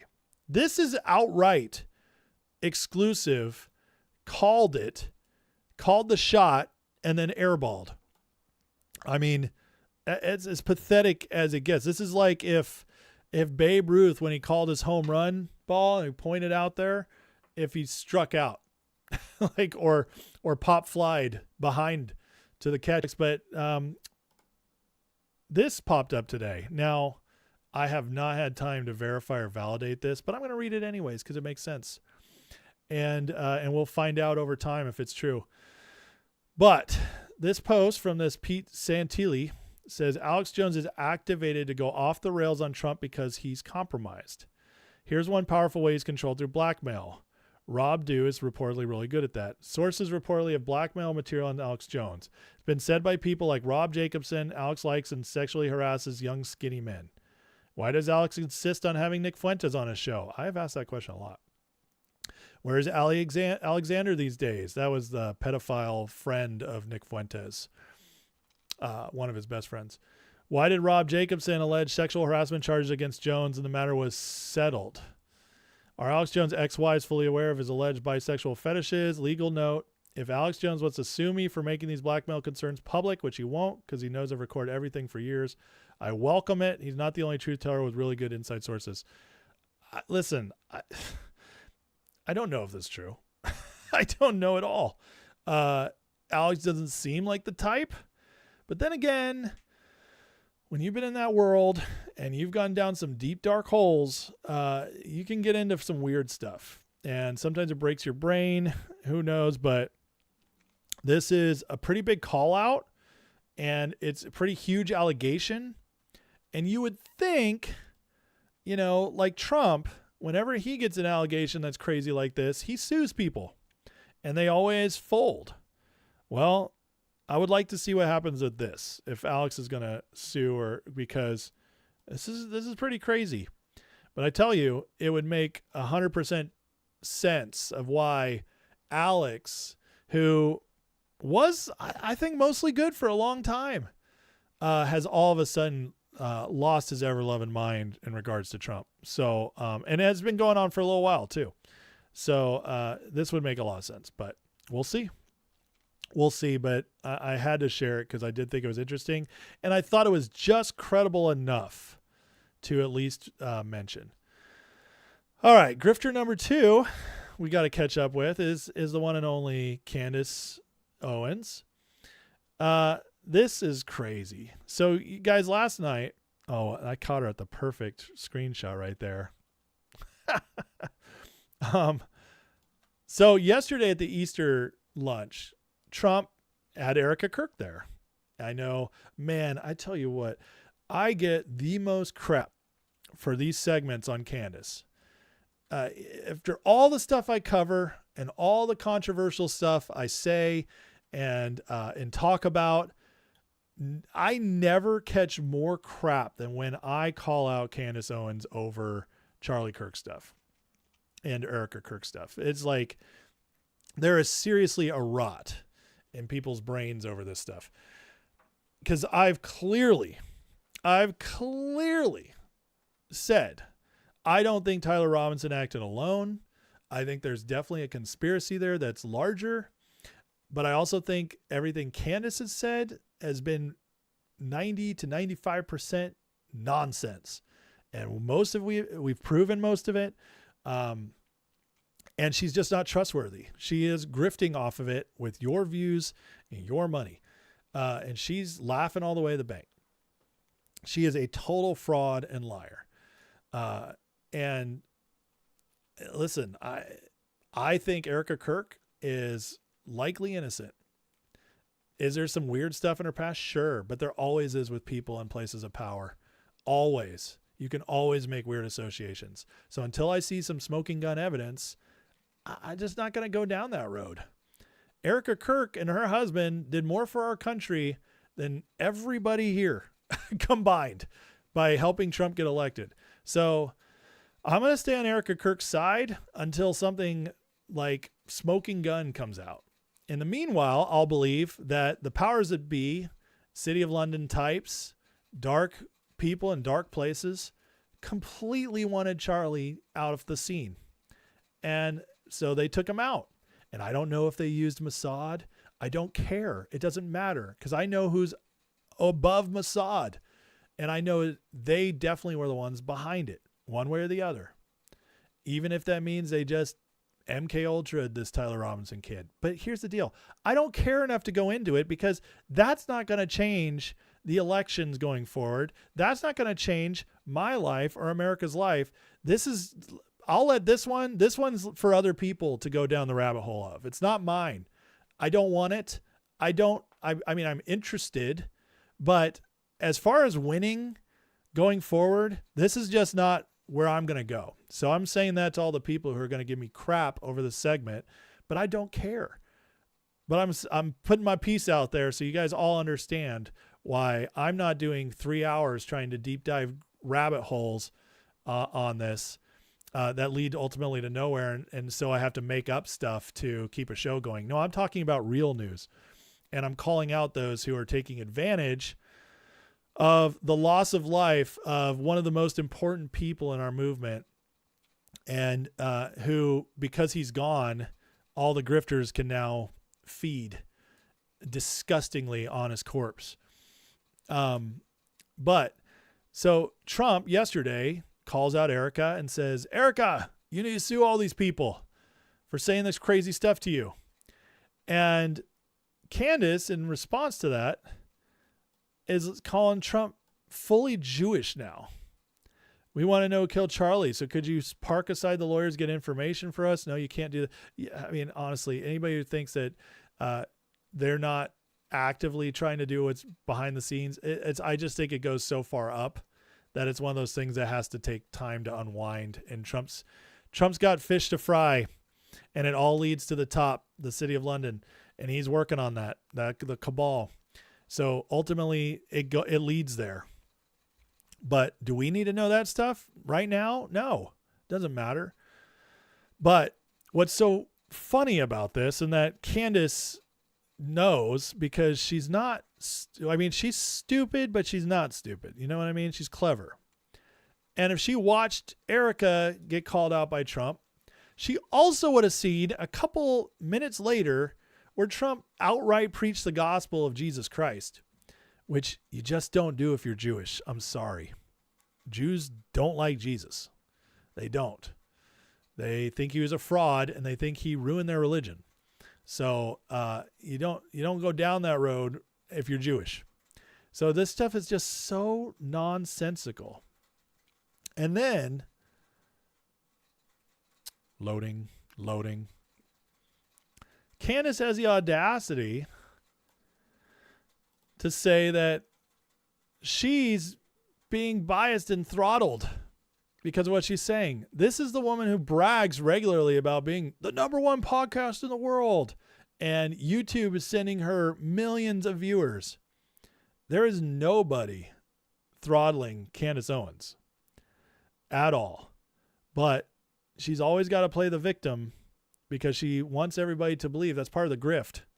Poor me, I'm telling the truth so much, because we're in a society, in a time where if you are telling the truth, you usually are oppressed. And so if Candace isn't being oppressed, well, then she's obviously not telling the truth. But, you know, with her husband, with this $250 million and all of her money she's making off this, the millions of dollars she's getting every month for her videos, she's so oppressed. And she has to make sure you know it so that it can validate her. But we can see what's happening. It's like, we're not stupid. Some of the people who watch her are, but we're not. But, you know, if you don't believe me that Candace is lying, how about some of her own words from the Candace Owens show in the early days? Very excited that somebody found this clip. You did this horrible thing. I know, I told the truth. You told the truth. Oh, and gosh. the rule number one on the internet, if you want to survive, is to never tell the truth. You did this horrible thing. What? I know, If you want to survive, is to never tell the truth. If you want to survive on the internet, you never tell the truth.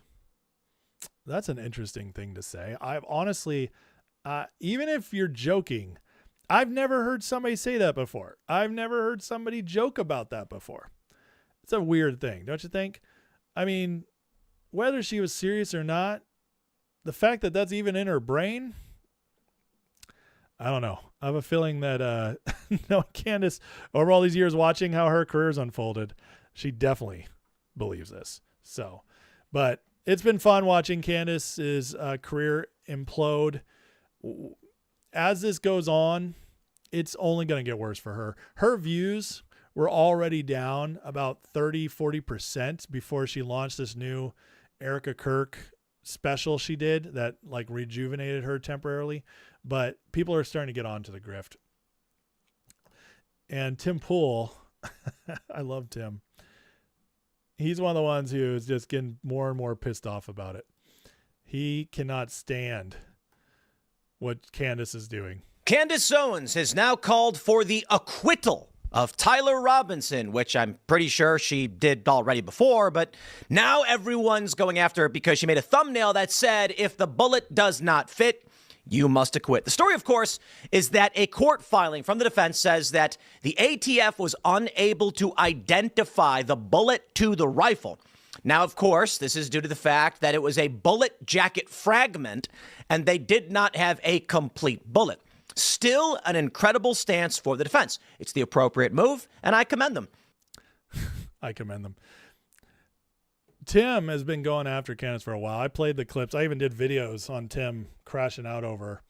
But the point is that anybody who's got even a smidgen of honesty now in the media is calling out Candace. She's lost most of her friends, which tells you a lot about the people that are trekking with her. And so anyways, that's Candace. It's not looking good.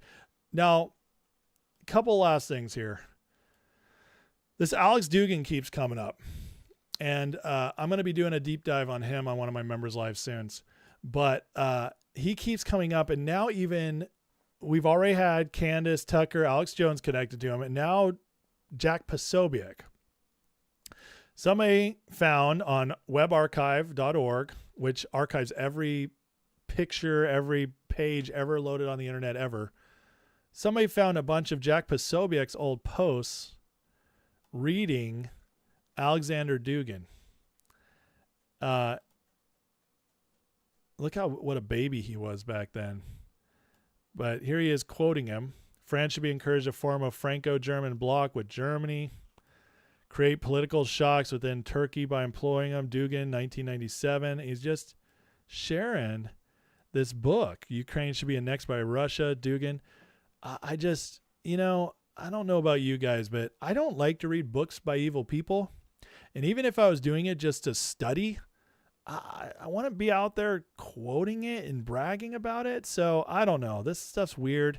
There is a theory out there, Posobiec's basically groomed by Steve Bannon.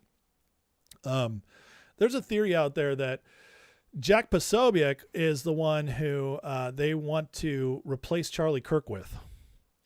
It'll never happen because Jack Posobiec has as much charisma as a block of wood.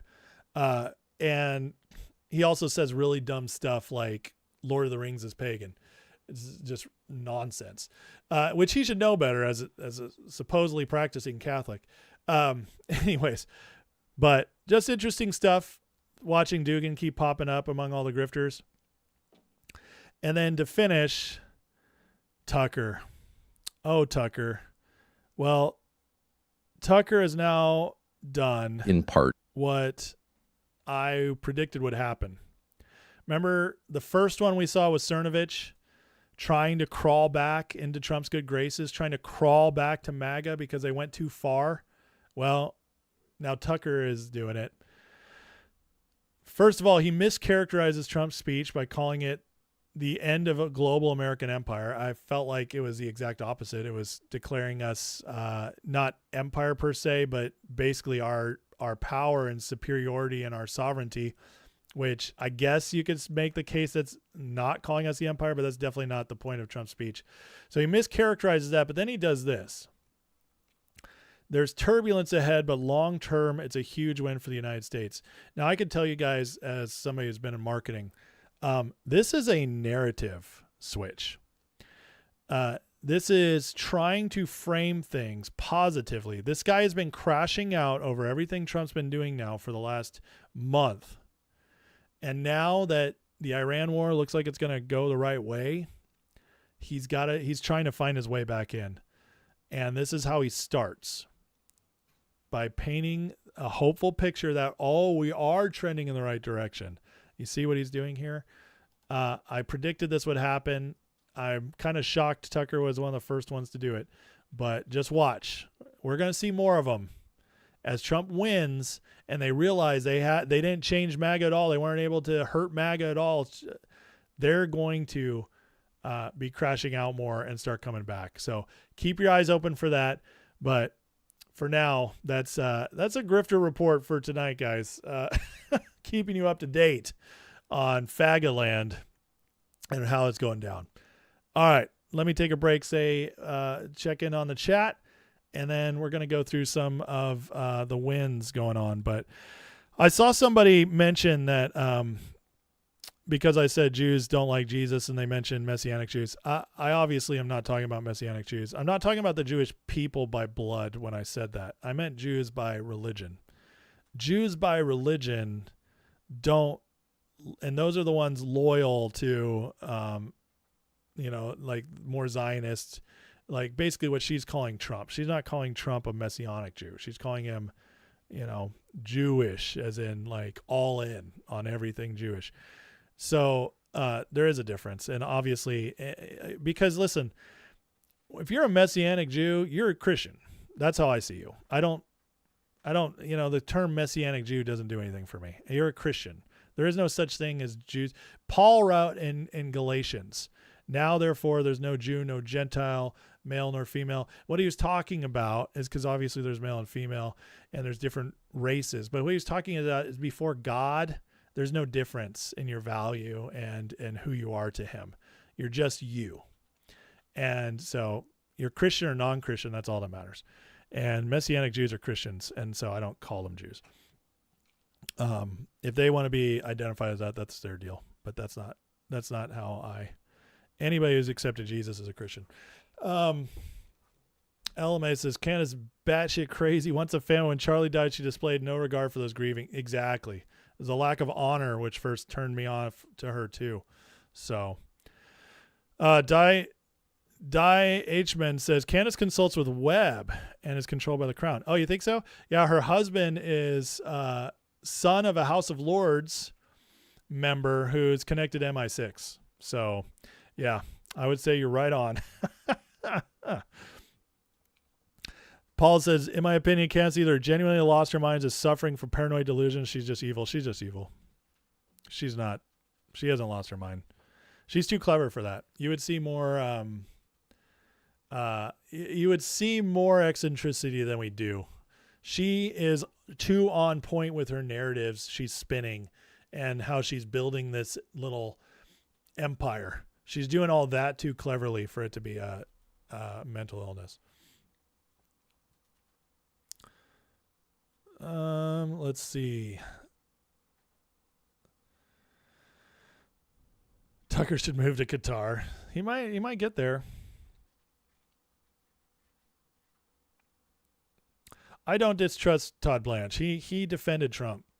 To me, that's enough. Remember when Mel Gibson claimed the Jews killed Jesus? There was an uproar in Hollywood. Yeah, I do. Although that was not all he said, to be fair. But Gibson had his issues back then. He was an alcoholic, which I love Mel Gibson, but he said some terrible things. Most Jews are secular, working class people have little to nothing with religion. That is very true. That is 100% true. Thoughts on the fired generals? Yeah, my thoughts are that Trump's cleaning house right now, and it's planned. It's obviously planned because of the timing of it. And I think what he's doing is, maybe you missed the beginning of the show, but he's gearing up for the next phase of whatever they're doing. And so Iran. So a couple things are happening.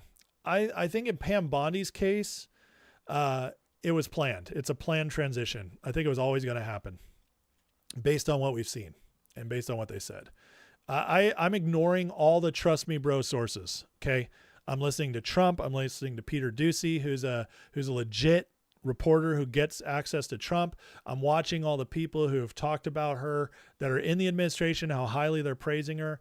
All that says to me is she wasn't fired out of anger like they're trying to report, or that she betrayed by giving secrets to Swalwell. All that says that's not true.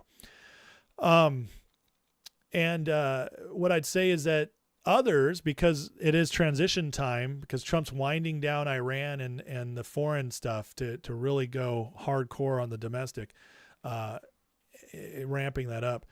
The other part, though, is that so there's a planned part of transition, and then there's a part of the transition where you're cutting the chaff, you're leaning out. And Iran, one of the things Iran did, it also exposed people. See, Iran was such a big deal to City of London, that all the people with deep state ties who are controlled, they all betrayed Trump. That's why all the grifters, finally, they all showed themselves who they really were during Iran. Even the ones who hadn't gone as like all in yet on stuff, or they all went all in when it came to Iran. And it's because it's all assets deployed time. That's why Joe Kent finally came out. All assets deployed. So Trump, those generals that are fired were probably generals who either tried to sabotage aspects of our mission in Iran, or they maybe disrespected Trump when he was making the decisions, or Trump found out they were back talking him, something like that. But Trump is making sure the government employees right now in the military and the executive branch are loyal to him, and that's what he should do. So, because the next phase is going to get intense here at home. So that's what I think happened with the generals. Danger says Webb's been calling Candace out. Well, it's like Nick Fuentes calling out Candace. I play Nick Fuentes calling out Candace, and I'm like, cool. I love seeing it. But at the same time, it's like, do I trust Nick Fuentes? No. Nick Fuentes is a total grifter. He's probably a Fed. And he's awful for MAGA because he dupes young men who are, like dissatisfied with life and discouraged and hopeless about their prospects. He feeds them. He feeds that victim mentality and steers them astray. That's not helpful. I can't stand Nick Fuentes, but again, sometimes these people, they're not like, it's not like they all meet in a room and they're all like, okay, we're all going to do this today. No, it's not like that at all. It's like one gets told like, all right, make sure you're taking down Trump over here and this, but then they still they offer their own opinions and stuff sometimes. So, I think maybe what's happening too is that maybe Candace has overplayed her hand, and City of London is trying to take her down now too. They're like, we're done with this one. And Candace is like, no, I'm doing my show. I'm making all this money. I like being popular, blah, blah, blah, blah. I'm a detention whore. Maybe, I don't know what's going on, but there are people calling it out for sure. Who do I think will replace Bondi?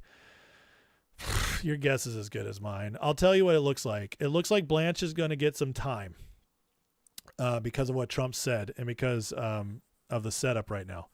And so Lee Zeldin's been mentioned, who I think he'd be pretty good.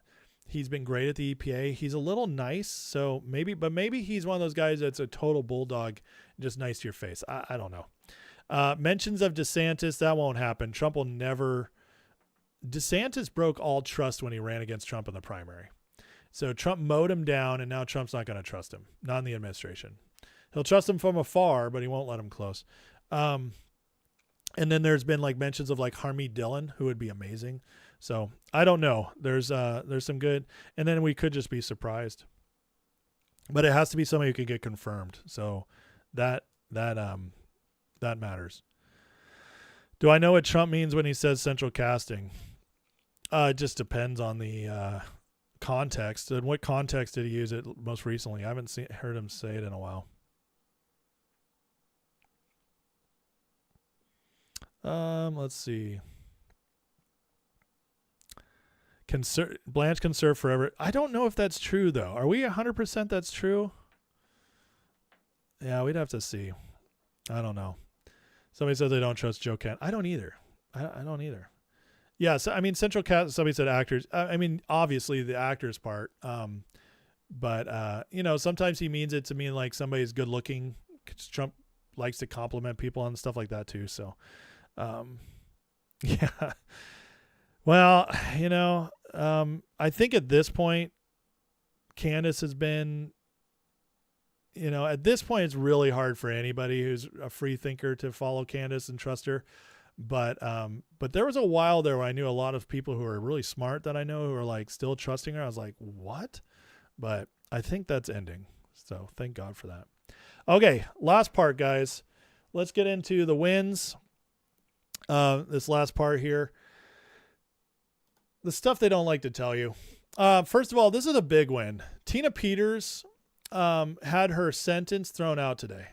Appeals court threw out her sentence. So Tina Peters, the old woman who was calling out election fraud in Colorado and then got sentenced to prison, put in the hole. Just terrible how they're treating this poor woman.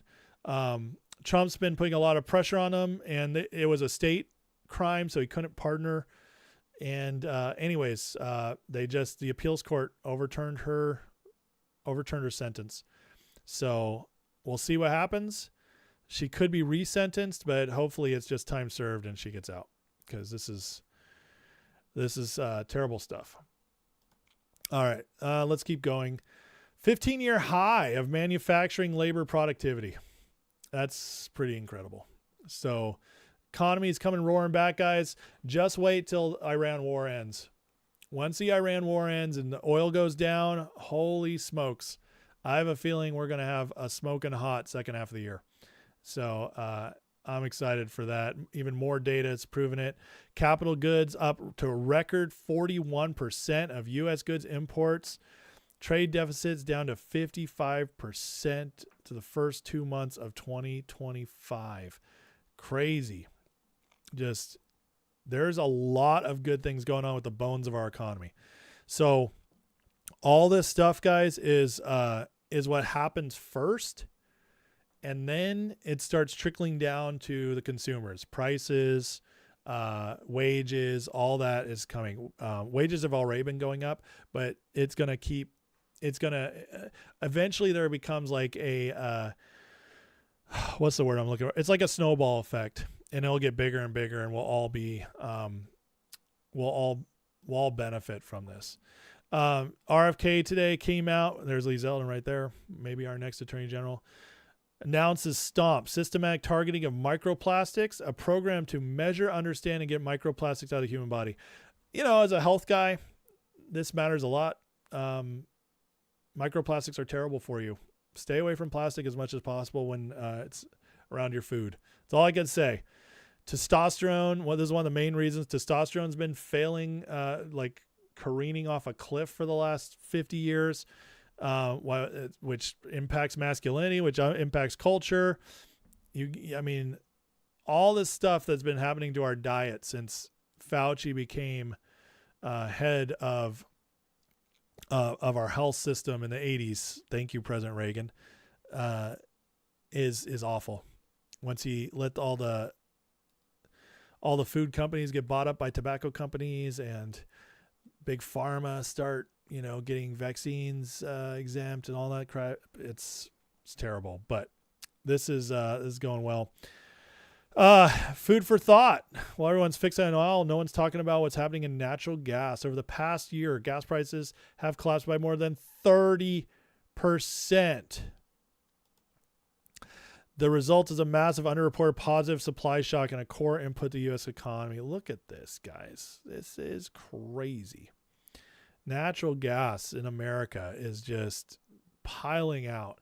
And it's gonna, once he gets these data centers going and makes them pay for their electricity, all these AI centers, I'm imagine there's going to be some fixing to the grid.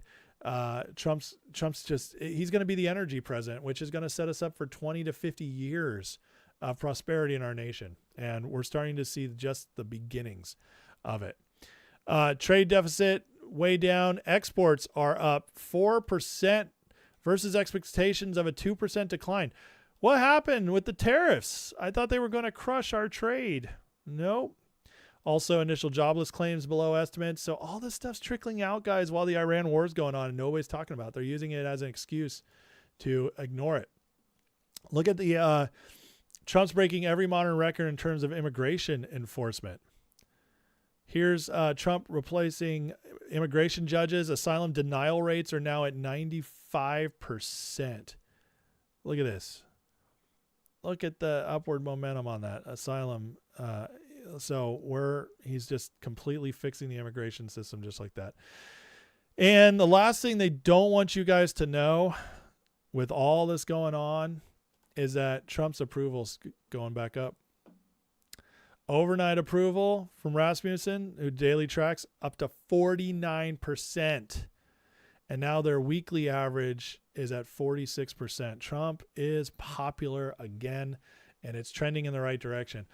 Again, this guy's political instincts are unbelievable. Just wait till the Iran war is over. Things are going to shift fast, and I'm excited. I'm really excited. I think that, it's funny because, I started with Bondi today, and at first I was shocked. I didn't expect it to happen so quickly. I thought there would be more warning, more build up towards this if it was going to happen. Especially because I did realize like the stuff she actually was doing well, and knowing that they're building cases. But as soon as I saw it happen, I knew. I was like, I don't know why it happened, but I know that this means Trump's ready to change. He's ready to shift gears. And so I'm glad just by everything I'm seeing that it turns out like she's still a friend of the administration, and maybe going to do something helpful as she leaves. I'm glad for all that. But what I'm most glad for is that I think things are really about to ramp up. As Iran winds down, Trump's focus comes back to domestic, and he's shuffling the deck, putting everybody into place.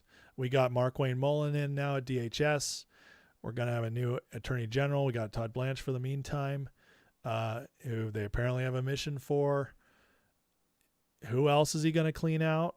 If I had to guess, it'd be Lutnick. The Kash Patel stuff's nonsense. He got a 10-year term at the FBI. Technically, the president isn't even supposed to be able to fire the FBI director. I think he can, but they have to go through some stuff to make it happen, because the FBI director is supposed to be independent, kind of like the Fed chair. So we'll see what happens with that. I don't think so. I think Kash was a loyal soldier when Trump was out. So Trump values loyalty above almost everything else. And when you're fighting a war, that makes a lot of sense, which we are. So, okay. Let me get in the chat before we close tonight. Let's see. Roger says we don't need to lose the anchor baby ruling. I think we will, unfortunately. It didn't look good. Let me put it that way. Gorsuch and Barrett and Roberts all seem very skeptical. I hate to tell you. So it doesn't look good, but I think they might punch something in there that opens the door for it to be much harder though. So we'll see. We'll see. You thought Gates would be back? No, Gates won't be back. I think Gates has shown us that since he's been gone, I think he's shown us that he would not have been a good AG. And that sucks because I like Matt Gaetz and he's fiery. I love his passion. I think he's loyal. I think he's devoted. But I also think he's kind of a goof sometimes. And I just don't think he had the temperament and the patience and the focus to be an attorney general. Not with the job we need done. We need somebody more mature. I don't think Trump will touch Jeff Sessions. Remember, Jeff Sessions bailed on Trump in the first term. He recused himself when Mueller was doing the probe, and Sessions wouldn't stick up for Trump or help him out during that time. Trump's never forgiven him for that. Yeah, I don't think Tulsi or Cash are going anywhere, Paula. I think Tulsi would be much more likely to go than Cash, honestly. You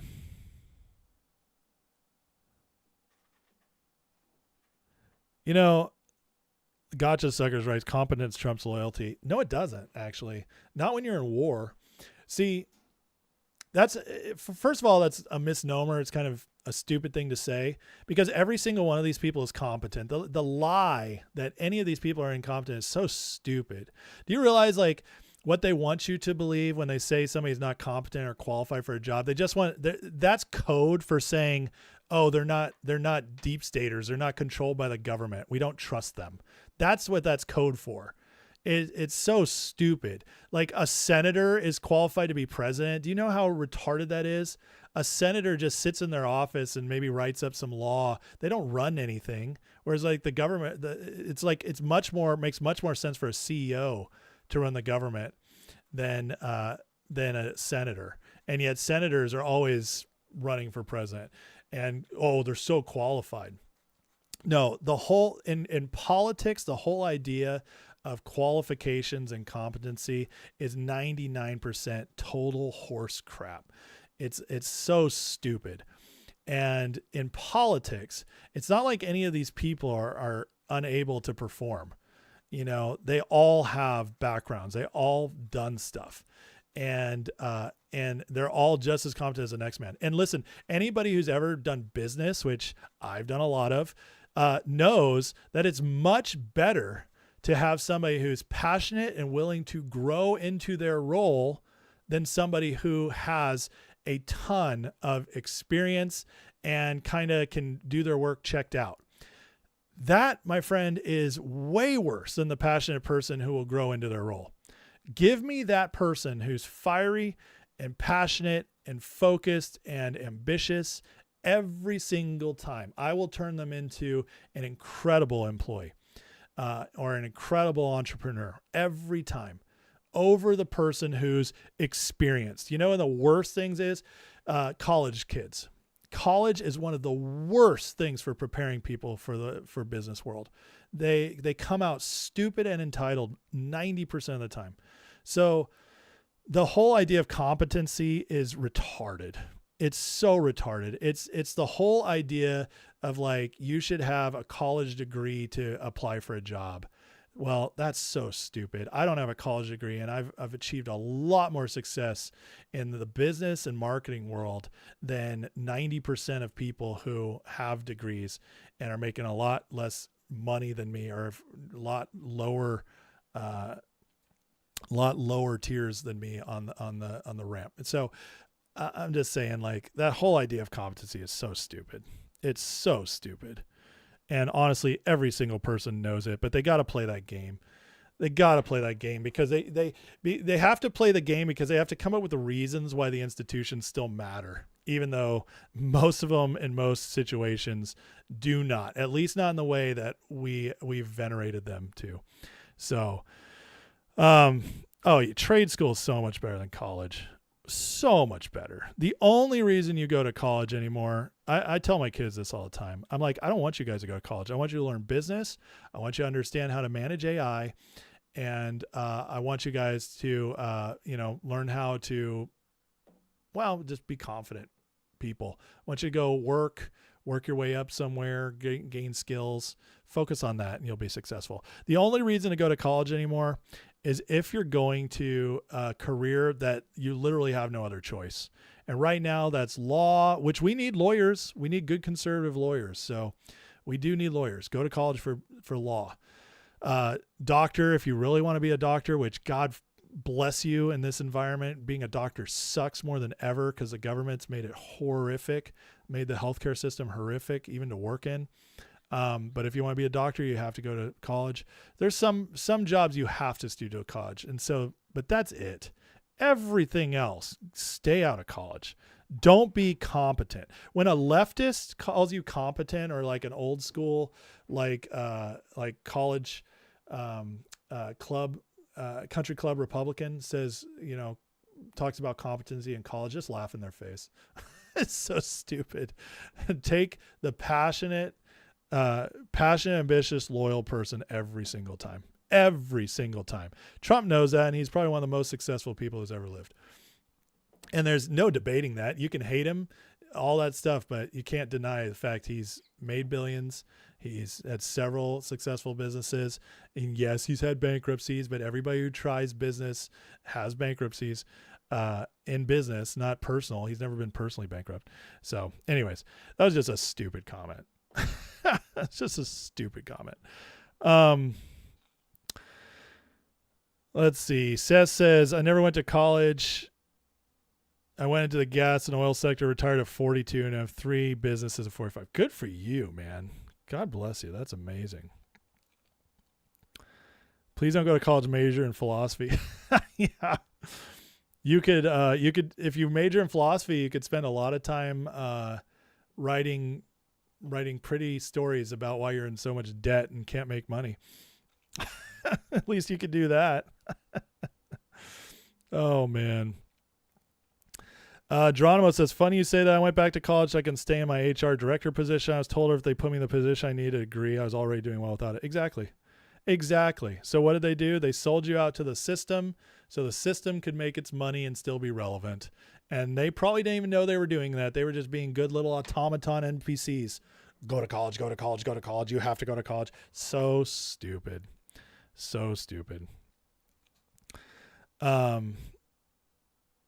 Tucker's going to prison. I don't know about that. But it would be interesting, wouldn't it?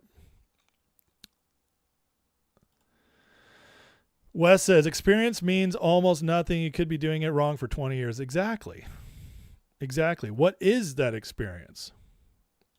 That's the real question. Kev says, if I need a tech guy, or if whoever I work for needs a tech guy, I'm in need of employment, would be an excellent remote tech. Oh, God bless you, man. I'll just put it out there to the chat. Kev the tech needs work. So if anybody's looking for that, owns a business, just hit him up or let me know and I'll try to contact him. Unfortunately, Kev, I don't. The business I work for doesn't need one right now. Sorry. But bless you in your work, man. We'll pray for you tonight in the closing prayer, all right? Because I know that's hard. Okay. All right. Anyways, well, yeah, everybody's just dunking on all the bad degrees. There's so many of them. There's so many of them. You know, one of my greatest regrets is that I went to college for 3 years. And I had fun and I made friends and I got some of the good experience part of it, but I also got a crap load of debt for something that I was never going to use. And I didn't finish my degree because I had Sally Mae screwed me on my payout for the last year, which ended up being a good thing because again, I never would have used my degree. And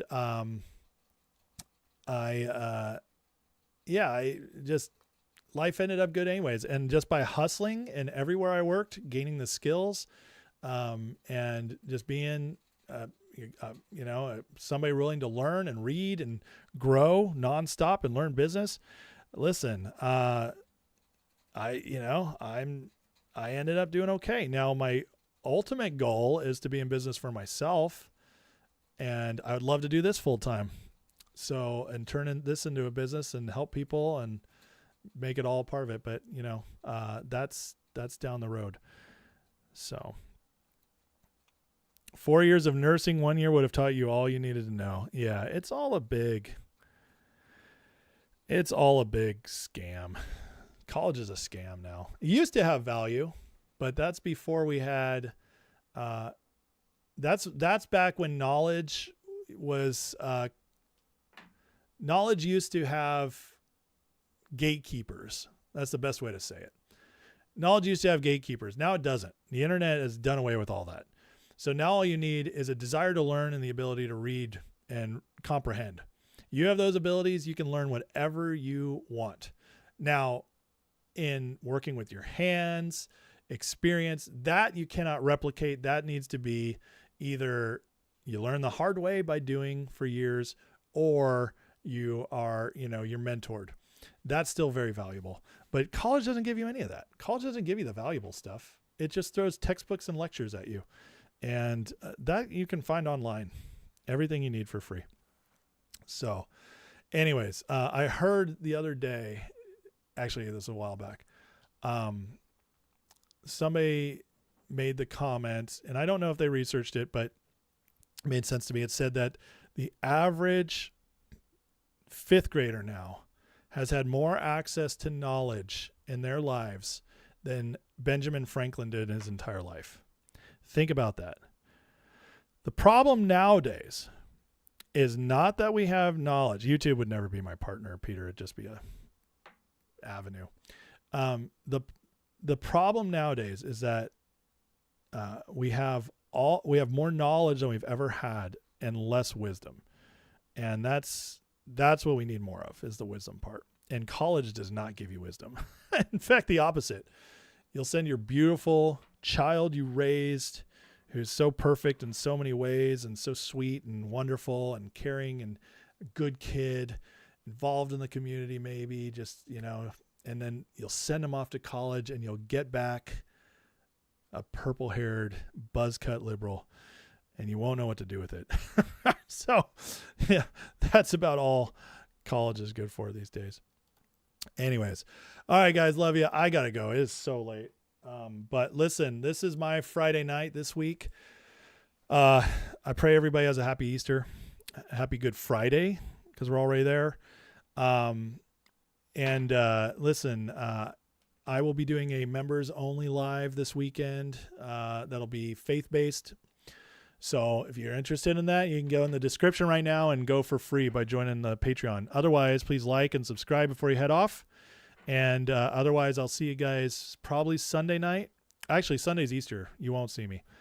You'll see me Monday night. Anyways, but love you guys. Appreciate you. Let's pray and call it a night. And just know we're winning, guys. Good things are happening. And Jesus is Lord. He's risen. And on this Good Friday that we're now in, at least I am on the East Coast, we remember what he did for us, gave his life for all of us. And everybody can be saved and live a better life for now and for eternity. Amen. All right. Heavenly Father, thank you for today. God bless all these people watching, Lord, and in the chat. They are amazing people, and I just bless them in Jesus' name. And Lord, we thank you for sending your son to die for us on this Easter, Lord, this Good Friday. We thank you for that, Lord, the ultimate sacrifice that changed the world forever. And we thank you for that. We thank you we get to live on this side of the cross and not before, where just the light of Christ is in the world through so many, the 2 billion plus Christians on earth. Thank you, Lord, for that, and spreading every day. God, I thank you for what you're doing in our nation.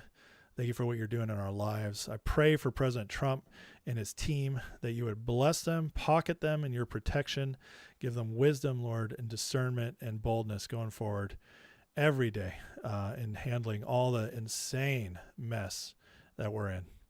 God, I pray that, God, you finish everything you started with from the moment Trump was elected in 2016 till now and going forward. You finish it. And we pray for our country, that it becomes a country that has more prosperity, peace, and justice in its future than we've ever seen in its past, so that our kids and grandkids can live much better lives than we ever did and see the country thrive and their lives thrive as a result of it than ever before. And that God, that miracle here in our country would spread to other countries so that they can all, God, many more places can experience what it means to be free and prosperous. In Jesus' name, amen. All right. Love you guys. Bless you all. Have a wonderful, wonderful Easter. Hallelujah. Jesus is risen. We love him so much, and things are going better. We're doing well. God bless you guys. Have a good night. See you, most of you, on Monday, and members, I'll see you probably Saturday. God bless you.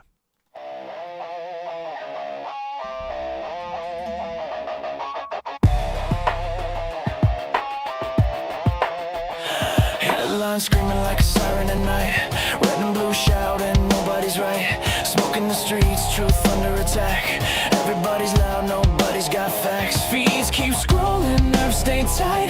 Matchsticks flicked in the dead of night. They sell fear, cheap package the lies, while the clock keeps ticking, empires on fire.